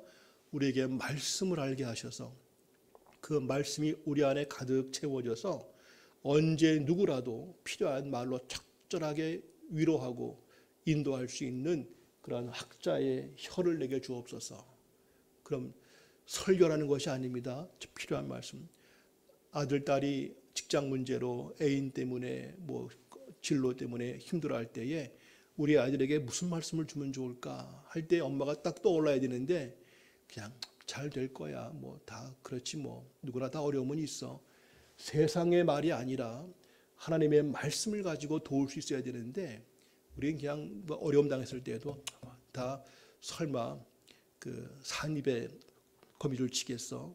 하늘 무너져도 솟아날 구멍이 있다고 하는데 이런 일반적인 말로 위로할 것이 아니라 하나님 말씀을 가지고 위로할 수 있어야 되는데 그러기에는 내가 말씀을 너무 모르죠. 가끔 그런 전화 올 때가 있어요. 목사님, 뭐 차량 누가 오셨네. 가끔 그런 목사님 제가 지금 주변에 이러이러한 어려움 당한 사람이 있는데 그들에게 무슨 말씀을 주면 좋을까요? 라고 질문할 때가 있어요. 또 고마워요. 그렇게 목사에게 말씀을 물어보시면 고마운데 그걸 목사에게 물을 게 아니라 이런 사람에게는 이러한 말씀, 저런 사람은 저런 말씀을 주면 좋겠다. 가끔 성경책 보시면 그 맨 뒤에 부록으로 신방 때 쓰는 성구들 나온 것들이 있죠. 뭐 위로할 때 쓰는 말씀들 어디 뭐 아픈 사람들을 위해 뭐 군대 갈 때 뭐 다 있는데 그 정도 말고 항상 말씀으로 가득 채워져서 누구에게라도 물질에 어려움 당한 사람이 있을 때 또 어떻게 하면 좋을지 갈피를 못 잡을 때, 마음 상처받고 있을 때, 가족의 누가 죽었을 때 그때마다 찾아가서 집사님 이 말씀 내가 좋아하는 말씀인데 늘 한번 기억해봐 하면서 그냥 말씀을 늘 줄 수 있는, 그 말씀은 힘이 있어서 꼭 목사가 설교할 때만이 능력이 아니고요. 내가 좋아하는 말씀, 내가 늘 아끼는 말씀인데 그걸 전해주면 말씀 자체에 힘이 있거든요. 그 사람의 새로운 용기와 힘과 지혜를 얻는 일들이 많습니다. 전에 어떤 교인을 봤는데 남편 돌아가시고 김밥 장사하시는 분이었어요. 그러니까 삶이 뭐 어떨지 뻔히 아시죠. 아들 둘인데 이분이 나름대로 아이들에게 말씀을 가르치고 싶은데 김밥 장사하니까 아침 일찍 나가서 그 직장인들 출근 때 팔아야 되거든요. 그러니까 아들들하고 만날 시간이 없는 거예요. 이분이 지혜를 짜낸 것이 포스트잇을 가지고 본인이 좋아하는 말씀을 다 써가지고 그걸 집안 곳곳에 다 붙여놨어요. 식탁에도 붙여놓고 화장실 문에도 붙여놓고 다 붙여놓고 우리 아들이 이 중에 하나라도 읽고 마음에 좀 뭔가 도움 되면 좋겠다 싶은 마음에서 자기는 비록 김밥 때문에 일찍 나가고 하지만 내 아들들에게 더 많이 아는 것도 아닌데 본인이 좋아하시는 말씀 몇 가지를 골라가지고 포스트잇 써가지고 그 집안에 다 붙여놨어요. 누우면 천장도 볼 수 있도록 붙여놓고 같은 사방에 붙여놓은 걸 봤어요. 아, 참 지혜로우시다. 근데 그 아들 중에 하나가 정말 잘된 걸 봤어요. 사회적으로도 대기업에서 막 프레젠테이션도 하고 참 잘 나갔는데 그 비결 중에 하나가 그 어머니가 기도하면서 말씀을 그냥 말할 시간이 없으니까 포스트잇으로, 그땐 카톡이 없던 시대입니다. 옛날에 그걸 봤는데 여러분들이 말씀 보다가 좋은 구절이 있으면 이거 우리 아들에게 꼭 주고 싶은 말씀이다 싶을 때 그것들을 다 표시했다가 말씀을 꼭 그 가족들에게 친구들에게 만나시면 대화할 때마다 집사님 요새 어떤 말씀 특별히 좋아하시는 거 있어요? 주로 말씀을 가지고 대화. 전 요즘에 말 읽다 보니까 이 말씀이 특히 와닿았다고 하면서 서로 말씀으로 권면하고 소개할 수 있는, 내가 무심코 그냥 한 말씀인데 그 말씀이 주님이 역사하시면 듣는 사람들 심령 속에 목사의 설교보다 더 힘있게 역사할 때가 있습니다. 바라기는 우리 모든 분들이 말씀을 많이 알고 그리고 그 말씀에 대해서 설교까지는 아닐지라도 그 말씀을 수시로 줄 수 있는, 우리 곧 5월달이니까 어버이날, 어린이날 선물들 많이 주실 때, 손주들에게 용돈 주실 때, 선물 주실 때 그 봉투에다가 꼭 주시고 싶은 말씀을 한번 써 주십시오. 내 사랑하는 손주에게 하면서 해마다 또는 때마다 그냥 봉투가 아니라 거기다가 말씀을 꼭 또 다음 가을 추석 때까지 이 말씀 꼭 외워라 하면서 그 말씀을 주시고, 이제 카톡 많이 하시니까 수시로 카톡으로라도 애들에게 뭐 딴 설명 안 하더라도 그냥 말씀 자체만 써 보내십시오. 우리 아이들이 잘 안 보겠지만 또 그냥 봐도 그냥 흘려버릴지 모르지만 이 말씀이 우리 아이들 심령 속에 새겨지기를 바라는 마음으로 한번 그렇게 말씀으로 많이 하시면 좋겠습니다. 나중에 이제 천국 가시기 전에 자식들에게 뭔가 남겨줄 때에 제가 몇 가지 분들에게 소개한 건 수첩 같은 거, 좀 작은 노트 같은 거, 좀 좋은 거 하나 사셔가지고 거기다가 평생 어머님이 그 좋아했던 말씀을 늘 기록을 해보십시오. 저도 어머님 돌아가신 다음에 늘 어머니가 보시던 성경책 지금도 가지고 있는데 그 여러분이 보시던 성경책 늘 줄치고 한 것들 꼭 이거는 버리지 말고 꼭 누가 가지고 봐라 하실 수도 있겠고요. 또는 그 수첩 같은 거에다가 말씀을 늘 쓰세요. 쓰셔가지고 이거 평생 엄마가 참 좋아했던 말씀들이다 하면서 주시면, 요새 책 그런 거 많이 볼 수 있죠. 뭐 돈 10,000원만 주면 사는데 인쇄된 돈 주고 산 10,000원짜리 책이 아니라 사랑하는 어머니의 친필로 쓴, 꼬불꼬불할지 몰라도 어머니의 쓴 그 글이 있는, 우리 어머니가 좋아했던 말씀이 이것들이구나. 글을 넘겨주시면 그게 평생 아들, 딸, 손주들에게 이거 우리 어머니가 주신 말씀이야 하면서 그건 아마 수시로 볼 겁니다. 바라기는 우리가 말씀을 사역해야 되겠고요. 우리 구역 식구들, 이웃들에게도 항상 말씀으로 그때그때마다 이 말씀을, 저 말씀을 소개해 줄 수 있는 그런 역할을 꼭 하실 수 있기를 바랍니다. 주일 설교 끝난 다음에도요, 그 식구들 만나시면 오늘 설교 혹시 뭐 기억나는 거 있어? 하면서 다시 물어봐주고, 난 오늘 설교 가운데 이게 참 좋았어 하면서, 저는 이제 설교가 끝나고 나면은 주일날 오후에 카톡으로 그날 설교 요약을 보냅니다. 카톡으로. 그러니까 아침에 들은 설교를 오후에 다시금 보도록. 그리고 그 다음 주에는 주보에다가 설교 거의 전문을 또 꽂아서 프린트해 드립니다. 설교 한 번 듣고는 다 기억 못 하거든요. 재미있는 이야기는 혹시 기억날지 몰라도 대개 제목도 안 떠오르고요. 모릅니다. 2번, 3번 들으면 다시 또 기억이 나거든요. 그것처럼 여러분들도 이 말씀 사역할 때에 내가 좋아하는 말씀을 전할 수도 있고, 또는 오늘 함께 들은 설교 말씀을 가지고 내가 정리했다가 그걸 다시 한번 나눠주기도 하고 기억하도록 강조도 해주고 하면은 그게 좋은 말씀 사역이 될 수 있어요. 꼭 해보시기를 권면합니다. 말씀 사역 잠언 25장 11절 다 같이요. 경우에 합당한 말은 아로새긴 은쟁반의 금사관이라. 경우에 합당한, 딱 그때 필요한 말씀. 물론 성령이 역사하셔서 목사가 설교할 때 다 각자 듣게 하시겠지만, 목사는 교인들의 그 상황을 다 고려할 수 없기 때문에 일반적으로 말씀을 전할 뿐이겠지만, 그걸 들은 여러분들께서 주변 사람들의 상황을 아시기 때문에, 집사님 오늘 그 설교 들었지? 그 말씀 바로 딱 집사님에게 필요한 말씀 같은데 하면서 그 경우에 맞는 말들을 집어주고 기억나게끔 도와주는 것들, 여러분들이 하실 역할 중에 하나일 겁니다. 골로새 3장 16절 다 같이요. 그리스도의 말씀이 너희 속에 풍성히 거하여 모든 지혜로 피차 가르치며 권면하라. 서로 가르치라. 아까도 얘기했지만 서로 만나시면 무슨 대화 주로 하십니까? 그러면 교인들 보면은, 전에 했던 교회 보면은 그 교회가 꽤 컸거든요. 교회 체육관도 있고 막 그런 교회니까 교회 로비 카페에 가면은 그냥 교인들 다 모여 있는데, 지나가다 얼핏 들리는 말들 뭐 이면 다 뻔해요. 아파트 얘기 요새 얼마 올랐어. 뭐 요새 드라마 그 뭐 주인공 어떻게 몇 회 참 좋았다 뭐 하면서 아파트 얘기, 드라마 얘기, 연예인들 얘기, 정치 얘기, 이런 것들 다 똑같아요. 근데 보면서 정말 말씀 얘기를 하거나 뭐 선교 얘기를 하거나 하는 것들은 없고, 다 교회이고 교인들인데 대화의 주제와 내용들은 다 똑같이 일반 카페나 똑같아요. 그냥. 그래서 정말 말씀을 가지고 교제하고 서로 말씀으로 나누고 이런 대화가 너무 드물다. 서로 말씀으로 피차 가르치고 해야 되겠다 하는 것들을 느낍니다. 여러분들은 혹 친구들 만나시면은 주로 무슨 대화를 하십니까? 또는 교인끼리 만났을 때에도 주로 무슨 대화를 많이 하십니까? 내가 받은 은혜, 상대방이 받은 은혜, 서로 받은 말씀을 가지고 나누고 교제하고 하는 그런 대화가 이어지기를 바랍니다.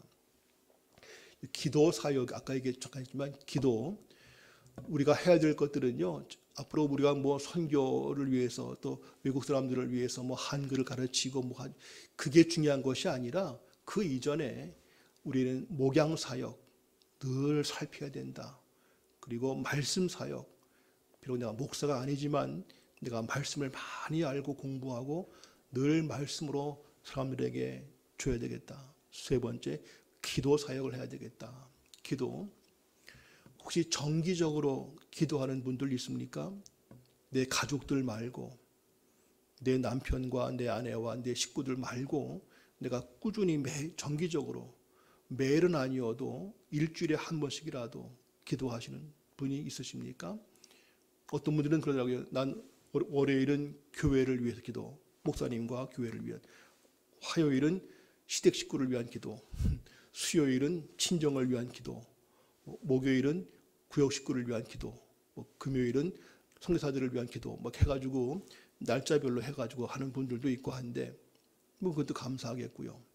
바라기는 내가 몇 명 아까 말한 것처럼 그냥 이름만 훑어가는 거 말고 주님 어느 집사님 사업 잘 되게 해주십시오. 한마디 끝내는 거 말고 정말 그 가정을 깊이 품고 기도할 수 있는 그러한 선교를 위해 기도할 때에도 그 선교사님 주님 열매 많게 해주십시오 한마디가 아니라 그 선교사님을 머리에 깊이 떠올리면서 그러니까 이 기도는 말을 많이 하려고 하기보다는 그 사람들을 깊이 살피는 깊이 필요해요. 가슴에 품고 내가 아는 모든 상황들을 다 연결시키면서 그 사람을 향한 하나님의 뜻이 무엇일까 충분히 머리에 생각하면서 한마디 한마디를 좀 깊이 있게 할 수 있는 그러한 품는 기도가 필요한데 이런 기도를 일정하게 꼭 하시기를 바랍니다. 여러분이 속한 교회 목사님을 위한 기도 꼭 하시고요. 그래서 두 가지 질문이 있어요. 나를 위해서 기도해 주는 사람이 누구인가 한번 정해 보십시오. 지금 항상 나를 위해서 꾸준하게 기도해 주시는 분이 있습니까? 저는 어머님 3년 전에 돌아가셨는데 뭐 어머니에 대한 눈물은 뭐 워낙 믿음이 좋으신 분이고 하니까 확신을 갖고 감사한데 한 가지 불안한 것이 우리 집에서 가장 기도 많이 하신 분이 어머님이었거든요. 뭐 1년 내내 그냥 항상 하루에 많은 시간을 기도하셨어요. 제가 28살에 군대 갔습니다. 한 목사님 몇 시에 끝나야 되죠? 지금 12시 3분인데 예, 제가 28세 때 뒤늦게 군대를 갔어요. 그 군대를 늦게 간 이유가 그 대학원까지 마치고 갔는데 저는 외대를 졸업했고 신학대학원을 나왔는데 군대 갈 때 군목은 못 가요. 왜냐면 군목은 신학대학을 나와야 갈 수 있거든요. 근데 저는 일반대에 나왔기 때문에 그거 해당이 안 됐고 일반 병사로 갔어요. 그러니까 어머니가 이제 나이 먹은 아들이 28세에 남들은 이미 제대한 나이인데 뒤늦게 군대 가니까 군대 잘 마치게 해달라고 기도하셨는데 작정 기도를 하셨어요. 하루에 12시간씩 물도 안 드시는. 그러니까 그 사실 위험한 건데 한 끼 금식은 많이 할 수 있죠. 근데 12시간을 금식하면서 물도 안 드시는 그 단식인데 사실 그게 몸에는 상당히 나쁜 겁니다. 어쨌거나 제대할 때까지 하셨어요. 2년 3개월을. 제대하고 바로 이제 목사가 됐거든요. 근데 어머니 기도하시는 가운데 군대 잘 마치게 해달라고는 금식했는데 목사는 더 어려운 일인데 이건 내가 금식을 끊을 수가 없겠지 싶어서 계속 이어가신 겁니다. 그러더니 결국 그렇게 13년간을 물도 안 드시는 기도를 하셨어요. 그 의사분도 계시지만은 그 어머니가 이제 50, 60대였거든요. 그 갱년기를 지나는 여성들이 너무 이렇게 금식을 많이 하는 것도 몸에 좋지 않은 건데 그래서 너무 이렇게 갱년기를 지나는 여성들에게 너무 금식 같은 거, 또 무릎 꿇는 거 관절상 안 좋죠. 무리하시면 안 되는데 이렇게 너무 하셨어요.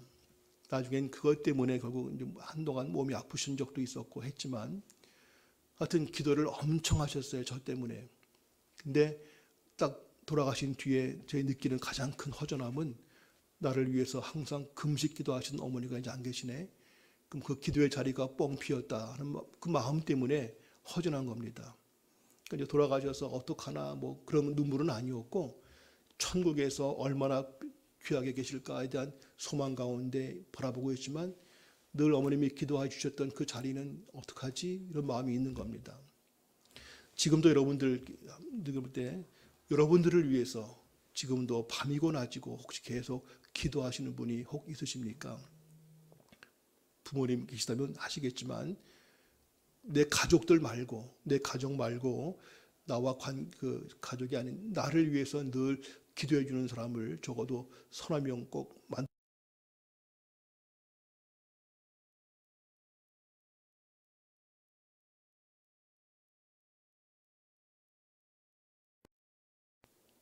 반대로 또 여러분들이 내 가족 말고 다른 사람들을 위해서 적어도 한 4명 정도 이상은 매일 일주일에 한 번씩은 꼭 기도할 수 있는 분들을 정하셔서 그분들을 기도할 때 깊이 기도하시면 좋겠어요.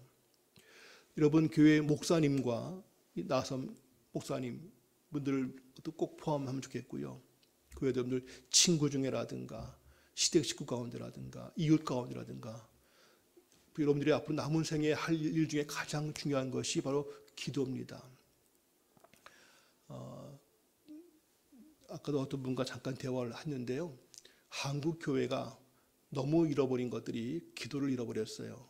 기도원은 많은데 그 기도원들이 그냥 내가 뭔가 암 걸렸거나 급한 일이 있을 때 주여 주여 주여 막 그런 것들을 하지만 평상시에 깊이 기도하는 그러한 기도 문화가 너무 약화되어 있고, 교회도 열심히 봉사를 많이 하는데 봉사보다 중요한 게 기도인데 기도는 별로 안 하고요. 그냥 일만 많이 해요. 그냥 모임은 많고 보면 뭐 선교회고 뭐 위원회고 가면은 그 일은 1시간인데 끝나면 그냥 먹으면서 얘기들 하고 이런 것만 많지 정말 기도를 많이 하는 경우들이 드뭅니다. 제가 있던 먼저 교회에서도 그 큰 교회 뭐 10,000명 모이고 그런 교회인데 기도실을 해놨는데 기도실에 그 넌들 보면 비어 있어요. 또 교인들이 와서 기도하겠지 싶어서 했는데 와서 기도 안 해요. 교회 와서 카페는 많이 가시는데 카페 가서 얘기하고 로비에 앉아가지고 그냥 얘기들을 많이 하시는데 불구하고 정말 기도하는 분들은 많지 않더라고요. 바라기는 우리 뉴라이프 우리 비전스쿨 먼저 말씀을 더 많이 깊이 읽고 말씀의 전문가가 되어서 나는 이제부터 내 주변 사람들에게 말씀을 그때그때 맞게끔 줄 수 있도록 준비하겠다. 둘째, 나는 이제부터 하루에 정한 시간을 놓고 기도하겠다. 제가 아는 어느 교회 목사님, 제 동기 목사님인데 꽤 큰 교회입니다. 근데 그 목사님은 자기 부목사들에게 숙제가 있어요. 부목사라고 해서 아침부터 신방 가지 말라. 하루에 적어도 3시간 기도하고 나서야 신방 가라. 기도하지 않고 신방 가봤자 헛거다. 그런 얘기를 하시더라고요. 거기는 부목사부터가 그 기도 시간 때면 누구도 그 전화 와도 안 받고 지금은 기도 사역 중입니다 하는 경우를 봤어요. 참 옳다 싶었어요. 오늘 한국 교회가 성도들이 너무 기도 안 하고요. 목사님들도 기도할 시간이 없을 만큼 너무 바빠요. 근데 문제는 기도 없는 모든 사역의 열매는 없다는 거죠. 여러분들이 꼭 앞으로 기도를 많이 하시기를 꼭 부탁드립니다. 역시 기도 사역, 바울도 늘 기도를 부탁했죠. 나를 위해 기도해달라. 초대교인들에게 같이 볼까요? 시작. 또한 우리를 위하여 기도하되 하나님이 전도할 문을 우리에게 열어주사 그리스도의 비밀을 말하게 하시기를 구하라. 내가 이 일 때문에 매임을 당하였노라. 바울도 늘 기도해달라 했던 것처럼 기도하지 않으면 내가 전도 아무리 해봤자 이 문이 안 열린다 했던 것처럼 우리는 기도 다시 한번 회복할 수 있기를 꼭 바랍니다. 에베소 6장 18절 다 같이요. 모든 기도와 간구를 하되 항상 성령 안에서 기도하고 이를 위하여 깨어 구하기를 항상 힘쓰며 여러 성도를 위하여 구하라. 누가복음 6장 28절 시작. 너희를 저주하는 자를 위하여 축복하며 너희를 모욕하는 자를 위하여 기도하라. 특별히 기도 상대를 정하실 때에 여러분 일생 살아오시면서 이름만 들어도 지금 뭔가 그 사람 기억하고 싶지 않아. 큰 피해를 줬거나 돈을 떼먹었거나 아주 나에게 오해를 하고 나에게 험담을 해가지고 아주 어렵게 했거나 한 분들 있을 거예요. 우선 그분들부터 기도해 주세요. 내가 앞으로 한 달 동안 그 사람 놓고 기도해야 되겠다. 하나님, 내 마음에 아직도 그 사람에 대한 그 분노의 마음 남아있는 걸 주님 아십니다. 이거 풀어주시고 그 영혼을 불쌍히 보시고 그 영혼이 주님 앞에서 은혜로운 삶을 살도록 축복하면서, 목사인 저도 그런 분이 있어요. 저도 지금 같은 목회자 중에도 정말 말도 안 되는 오해를 하게끔 만들어가지고 아주 힘들게 한 분들이 있었어요. 지금도 그 사람 전화가 오면은 잠깐 망설여요. 받을까 말까. 그럴 때가 저도 있는데 여러분들은 그런 사람이 없기를 바라지만, 여러분들 일생에서 가장 힘들게 했던 그런 분들이 있다면 그분들을 먼저 꼽아놓고는 기도를 하시기 바랍니다. 주님께서 그 일을 기뻐하실 거고 주님이 그 일에 대한 모든 것들을 다시 회복시키실 것을 우리 믿고요. 우린 기도하되 모든 사람을 위해 기도하되 사역자들을 위해서 또한 우리 원수들을 위해서 더욱 기도하실 수 있기를 바랍니다. 기도 사역 지금 한 말입니다. 내가 정기적으로 기도하는 사람은 누구인가?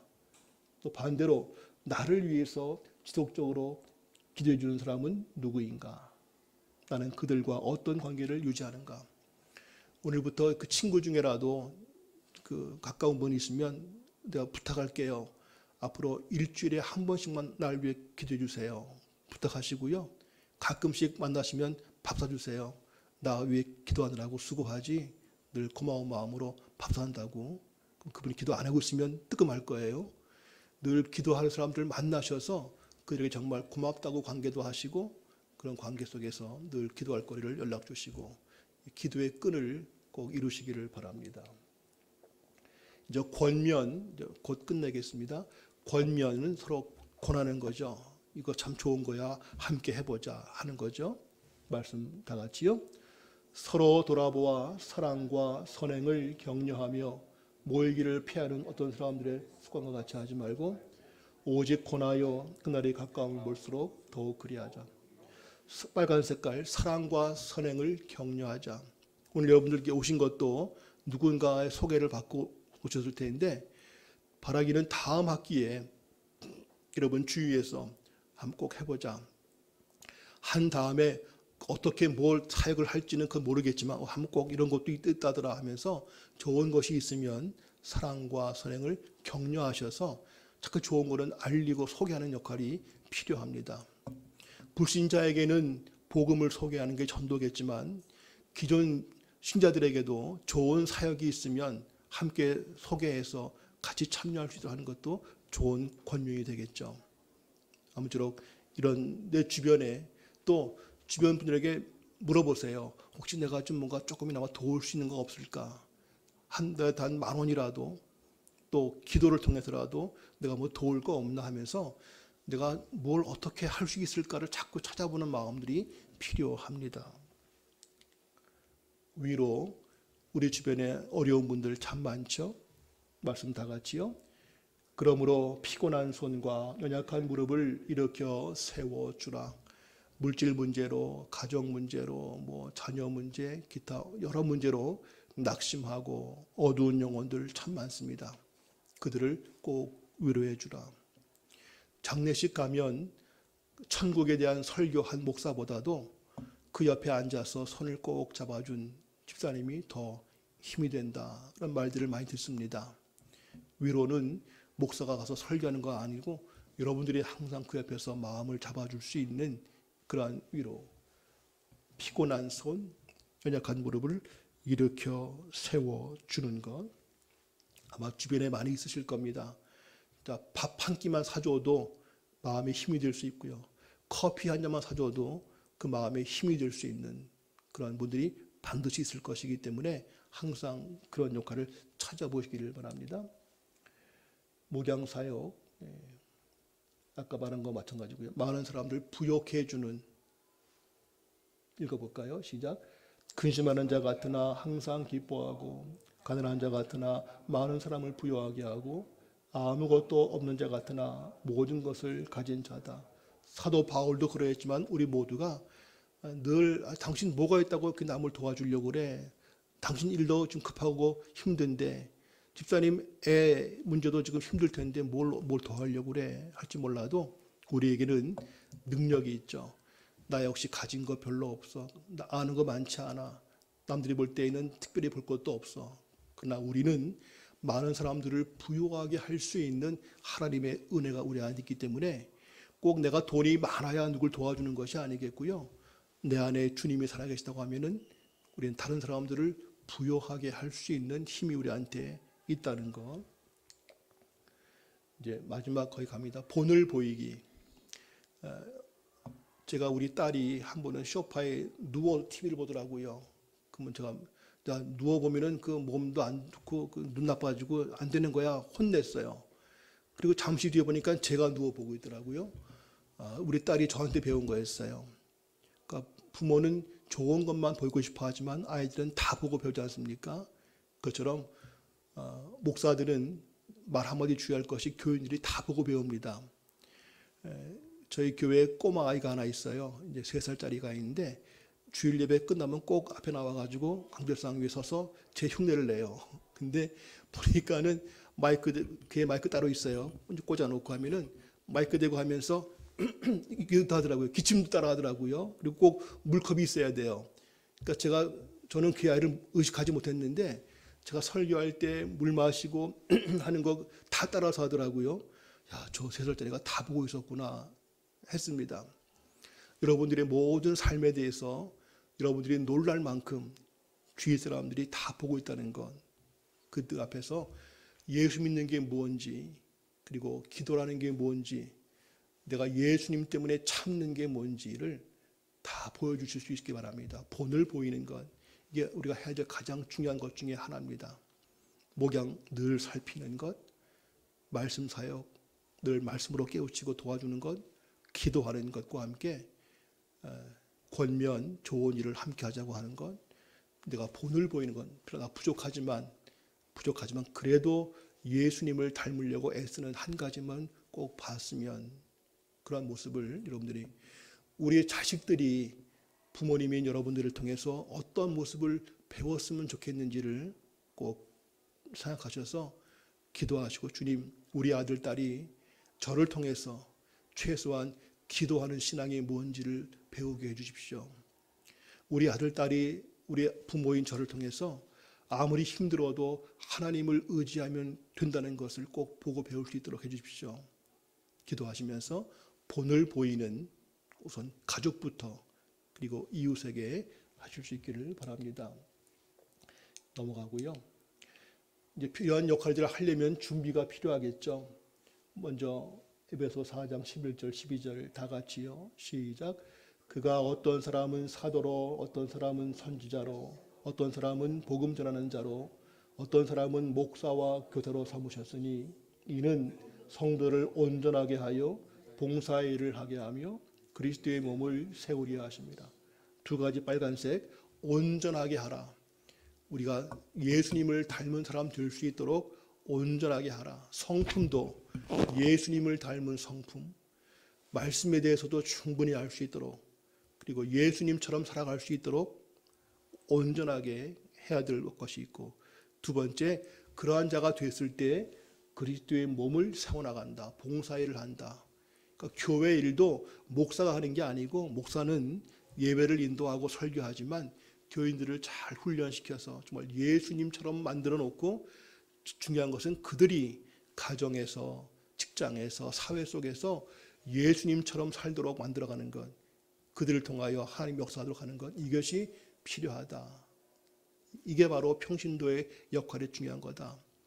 난 교회 봉사 많이 했어, 이게 중요한 게 아니라, 교회 일은 오히려 안 하더라도 바깥에 나가서 가정과 이웃에게, 직장에서 정말 그리스도의 모습을 보여줄 수 있는 사람들이 되어지는 것이 더 중요하다. 저희 교회는 작은 교회지만 원칙이 있어요. 주일날 끝나면 목사가 청소합니다. 목사가 설거지하고 목사가 청소하고 교인들은 빨리 그냥 가라고 그러는데, 하도 하니까 미안해가지고 같이 하긴 하지만은 목사가 교회 일을 하면 되거든요. 교인들은 교회 일 때문에 시간 뺏기지 말고 그 시간 있으면 빨리 집에 가서 가족들과 함께 기도하고 아이들 말씀으로 살펴주고 이웃에게 뭔가 도울 게 없는가 살피고, 그러니까 예배 시간 외에는 교회는 가급적 많이 있지 말고 빨리 집에 가서, 직장에 가서, 사회에 가서 거기서 그리스도의 모습을 가지고 살아가는 게 중요하지, 너무 쓸데없이 교회 오래 있으면서 그냥 수다 떨고 그냥 먹고, 이게 마치 교회 열심인 것처럼, 교회는 예배 시간과 훈련 시간, 성도와의 교제 외에는 빨리 흩어져서 사회에 나가서 가정에서 역할을 하는 것 중요합니다. 나머지는 교재에 계실 테니까 그냥 읽어보시기를 바라고요. 이 모든 것에 전심전력하라. 우리의 성숙함, 영적 성장 결코 쉽지 않습니다. 다이어트보다 더 어려운 것이 예수님 닮는 거거든요. 살 빼기 참 힘든데 예수님 닮는 거 너무 쉽게 보지 마시고, 내가 해야 될 가장 중요한 일, 예수님 닮기, 그리고 예수님 하신 그 일을 나도 하는 것. 어떤 일? 살피고 말씀, 기도, 권면 이런 것들. 성경 신학도 나오는데 요거는 제가 맡은 일 중에 하나인데요. 나중에 혹시 신학교에서 배우는 신학적인 그런 과목들이 있는데 내가 좀 알고 싶은 것이 있다 싶으시면 제가 나중에 우리 한 목사님을 통해서 드리겠습니다. 아까 제가 우리 원장님께는 드리기로 약속했는데 그 신학교를 가지 않고도 신학 이런 것들을 공부할 수 있는 그 강의 녹음된 그런 CD나 USB가 있었고요. 그거를 필요한 분들에게 제가 소개하는 게 물론 돈 받지 않고 드릴 겁니다. 원하시는 분들에게는 필요하시면 연락하시면 구하게 드리겠습니다. 결론, 핵심 요약입니다. 이제 오늘 한 모든 것들을 마치고 끝날 터인데 같이 읽겠습니다. 시작. 평신도는 목회자보다 열등하다는 말이 아니라 하나님의 백성이라는 말이다. 2번, 모든 평신도는 우열, 상하관계가 아니라 동일한 백성이고 역할과 은사가 다를 뿐 한 몸의 지체이며 서로 연결되고 의존적 동역자이다. 3번, 평신도의 가장 중요한 사명은 영혼을 돌보는 일인데 이것은 기한이 없이 끝없는 사역이며 범위도 더욱 넓혀서 세계 모든 열방을 품어야 할 일이다. 4번, 영혼을 돌본다는 것은 교회 생활만이 아닌 모든 삶에서 예수님을 닮아가도록 돕는 일이다. 영혼을 돌보는 일이 곧 목회이므로 평신도 목회는 우리 모두의 사명이다. 마지막 5번, 영혼을 돌보고 말씀과 기도와 섬김의 사역을 감당하기 위해서 우리는 계속적으로 성장하고 훈련 받아야 한다. 여기에는 성경도 신학도 목회도 영성도 기타 모든 분야가 다 필요하기 때문에 나는 이제 할 만큼 했고 내가 뭘 이제 배워서 뭘 하겠다고가 아니라 내게 지금 무엇이 부족한가를 잘 살피셔서 성경도 제대로 다시 한번 공부하시고 신학도 또 섬기기 위해서 이런 봉사 훈련도 하시고 하면서 내 속한 교회에만 머물지 마시고 한국 교회와 세계 열방과 알지 못했던 이러한 새로운 사역들이 있다는 것을 아시면서 더욱 우리의 관심과 노력을 또 이웃에게 함께 권할 수 있는 기회가 되기를 바랍니다. 함께 해주셔서 감사드리고 처음 보신 말씀처럼 주를 기쁘시게 할 것이 무엇인가 시험하여 보라. 그 한 가지 마음으로 이후에도 저와 여러분이 또 만날 기회가 언제일지 모르겠지만 주님이 기뻐하실 것이 무엇인가를 함께 찾는 우리 모두가 되기를 소원하면서 기도하겠습니다.